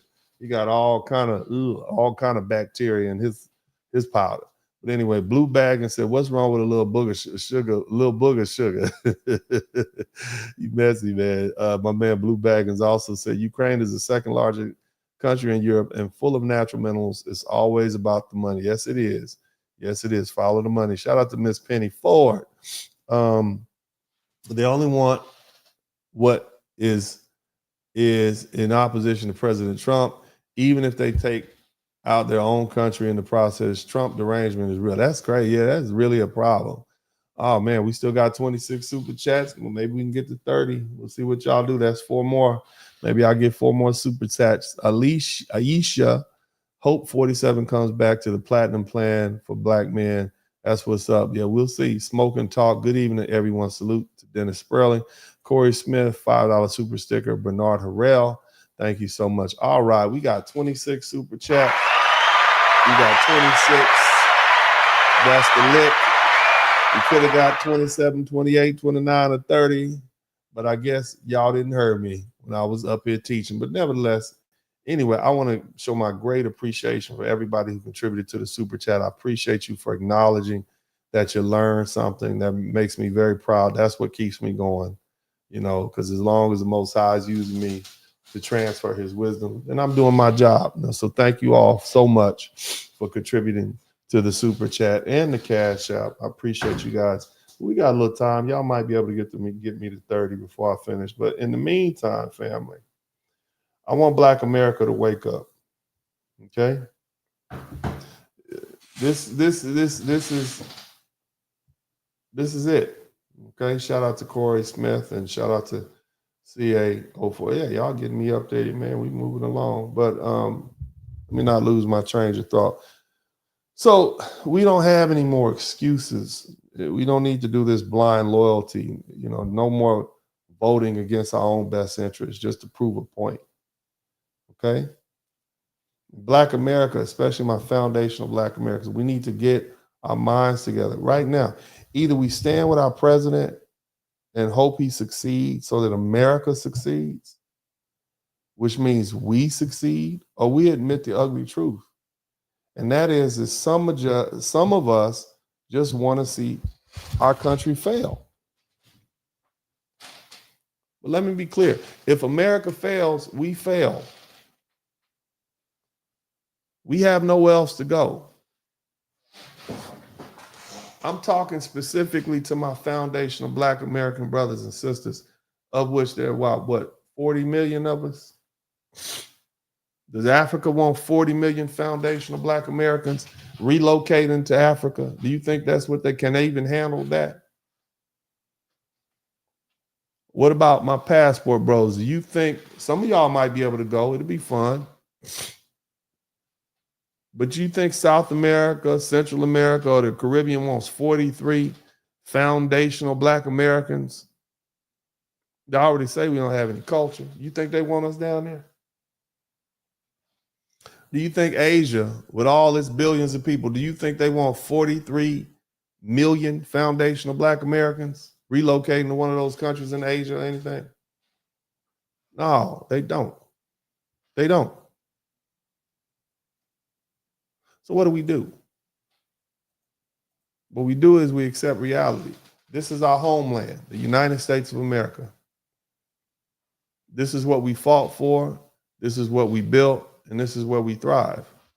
Some of y'all romanticize Africa. Some of y'all romanticize some of these other places. But let's be truthful. Africa played a major role in the transatlantic slave trade. The Arab slave trade predated the transatlantic slave trade by 1,300 years. And if you don't wake up in a few hundred years after you take your butt over there, our descendants, your descendants, who relocate to Africa, they get enslaved again and sent back. This is our home. And whether you like it or not, you can visit Africa, you can have homes in other countries, but at the end of the day, you are an American. Shout out to Seaworthy. Shout out to everybody who contributed to the Super Chat. You are an American. You're a foundational Black American, and we're 43 million strong, and America's all we got. See, the problem with America right now is weak leadership. And weak leadership does not just cause problems, it invites predators. And guess what? When predators attack, it's your children who will be put on the front lines to fight wars that could have been avoided. It's not a game. This is about life and death. Had we picked another Democrat, had we picked collard greens in the tub, Kamala, it'd have been like throwing blood in the water for sharks or dropping raw meat into the middle of a prairie full of lions and vultures and leopards. This is how the world works. Strong nations survive, weak nations get devoured, just like you see Ukraine getting devoured. See, the thing about Donald Trump, like him or not, he does not signal weakness. He might signal arrogance, he might signal bully, he might offend you, but he does not signal weakness. And that's what a lot of Black people respect about him. In fact, the whole world knows it. And instead of being afraid of strength, let's just embrace it. Instead of hating America, be grateful that America is finally projecting our power again. Because the alternative is a weak, delusional woman who lied to you about her very ethnicity, or some decrepit, senile old man leading this country straight on down this path of destruction. Or worse, a wishy-washy Black man elected solely because of identity politics, a slick politician at best, too cowardly to do anything for his own people, the same people who overwhelmingly supported him. We don't need any more cowards. We don't need any more weakness or more politicians who sell us dreams about they never deliver. Somebody type hope and change in the chat room. I don't care about your feelings. I don't care who you vote for as long as you vote your interest. Let me say that again. I am not telling you who to vote for. I love you too much to try to steal your freedom away from you. I'm not like the rest of these people who use this opportunity to steer you to one party or another. I'm going to tell you to vote your interest. But in order for you to be able to vote your interest, you have to know where these people are coming from. See, I was a lifelong Democrat, but I voted for Donald Trump because I saw that it was in my best interest and in the best interest of America. I knew at that time we don't need weak leaders anymore. Weakness invites predators. I told you that. And it's time that foundational Black American people, really all Black people, especially foundational Black American people, because we don't have immigrant ties.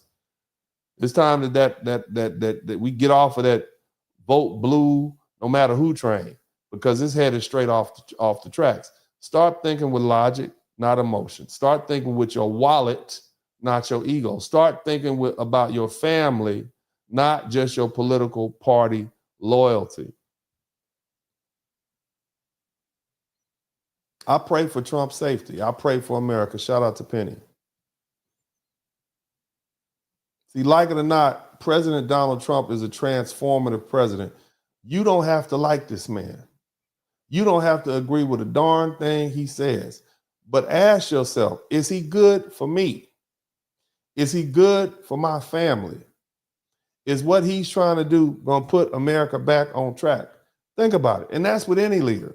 I don't care what political persuasion they have. And for you all who have this problem with Donald Trump because he got convicted of whatever, 34 felonies and paid a stripper to do something allegedly, I don't know. For you all who have a problem with him, I want you to think about something. I want all my Christians to come to the front of the room. I want all my Christians to come to the front of the room. Name me one hero from the Bible who didn't have flaws. Name me one hero from the Bible that didn't have flaws. Samson, you know what he did? He tied fire to the foxes and set them off and let them run through the weeds, run through the fields and burn off the fire. He was an adulterer. He was an unaliver. And his last act was the equivalent to strapping a bomb on his back and blowing up a bunch of people when he pulled those pillars together. That's what he did. What about Moses? Moses betrayed the people who raised him. We know Peter was the killer. Adam was the simp, right? King David was an adulterer. But God still used them. Because it's not about being perfect, it's about being chosen. Amen. Maybe. Okay, and we'll see. Maybe, just maybe, Trump is the one God is using to keep America strong, to protect us from war, to stop the collapse of our economy. And, you know, and if that's true, then we need to be 100% behind this man and his mission. I pray for his safety. I pray for the safety of his family. I pray for him to be wise. I pray that he leads us with thoughtfulness and strength. Because, see, this is bigger than politics. This is about survival. So America must move forward as a shining light of the world. It must be that shining city on top of the hill. And if that means backing a leader who isn't perfect, but is fighting for our future, then we as foundational Black Americans better wake up and get behind it. Because if America falls, we fall. And there is no plan B. Straight up, straight down, no chasing. Now, I want to take this last few minutes to thank these folks. We got 32 super chats. Shout out to my girl, Penny Ford. I've been all parts of Ukraine many times over, and I'm telling you, Zelenskyy is playing y'all like a fiddle. He's not a good man. I believe you, baby. I believe you. Seaworthy, thank you so much. Great show. Also, Bunker Buster, thank you. And Super Sticker, thank you, Yaya's kids, for the Super Sticker. Cody Marshall, Zelenskyy gonna learn today. All right. Thank you all so much. Y'all came through heavy towards the end. But anyway, this is Uncle D. I love y'all. Shout out to the replay. All my people in the replay. Man, the replay team, replay squad, man, y'all hit the #1 button and type replay when you come through and read this later on. But other than that, this is Uncle D. And as I always said this time, I'm out. Dennis Sperling. In the city where the lights don't sleep, Uncle D got the vibe so deep. Representing men strong and free. Dennis Sperling's the king of the spree. In the streets where the rhythm flows, Black men rising, that's how it goes. Uncle D got the truth to show. In his heart, that's where the fire glows.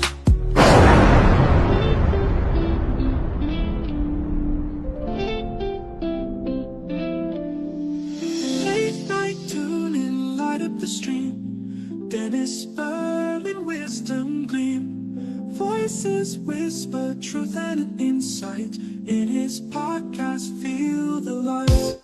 Harmony in every room. truth and laughter you've heard. Well, that's all right. That's the wave of smooth delight. Dennis brings the dark to light. That's the Liberty, baby! Share the tales unfold. Stories pour like morning gold. Feeling the wisdom and subscribe and like time after time. Black men, I want to salute you. Your incarceration rate is down. The education rate is up. We up. We went from, we are doing great for ourselves. So you should salute yourself. Shout out to all the brothers out there, whether you're a truck driver or an engineer, whether you're an electrician or garbage man, a doctor, a lawyer, if you a hard-working brother, if you fresh out the penitentiary, but you on your grind and you doing it legal and you trying to make amends for yourself, man, I salute you too, brothers. God bless you. This is Uncle D, and you know, I'm out.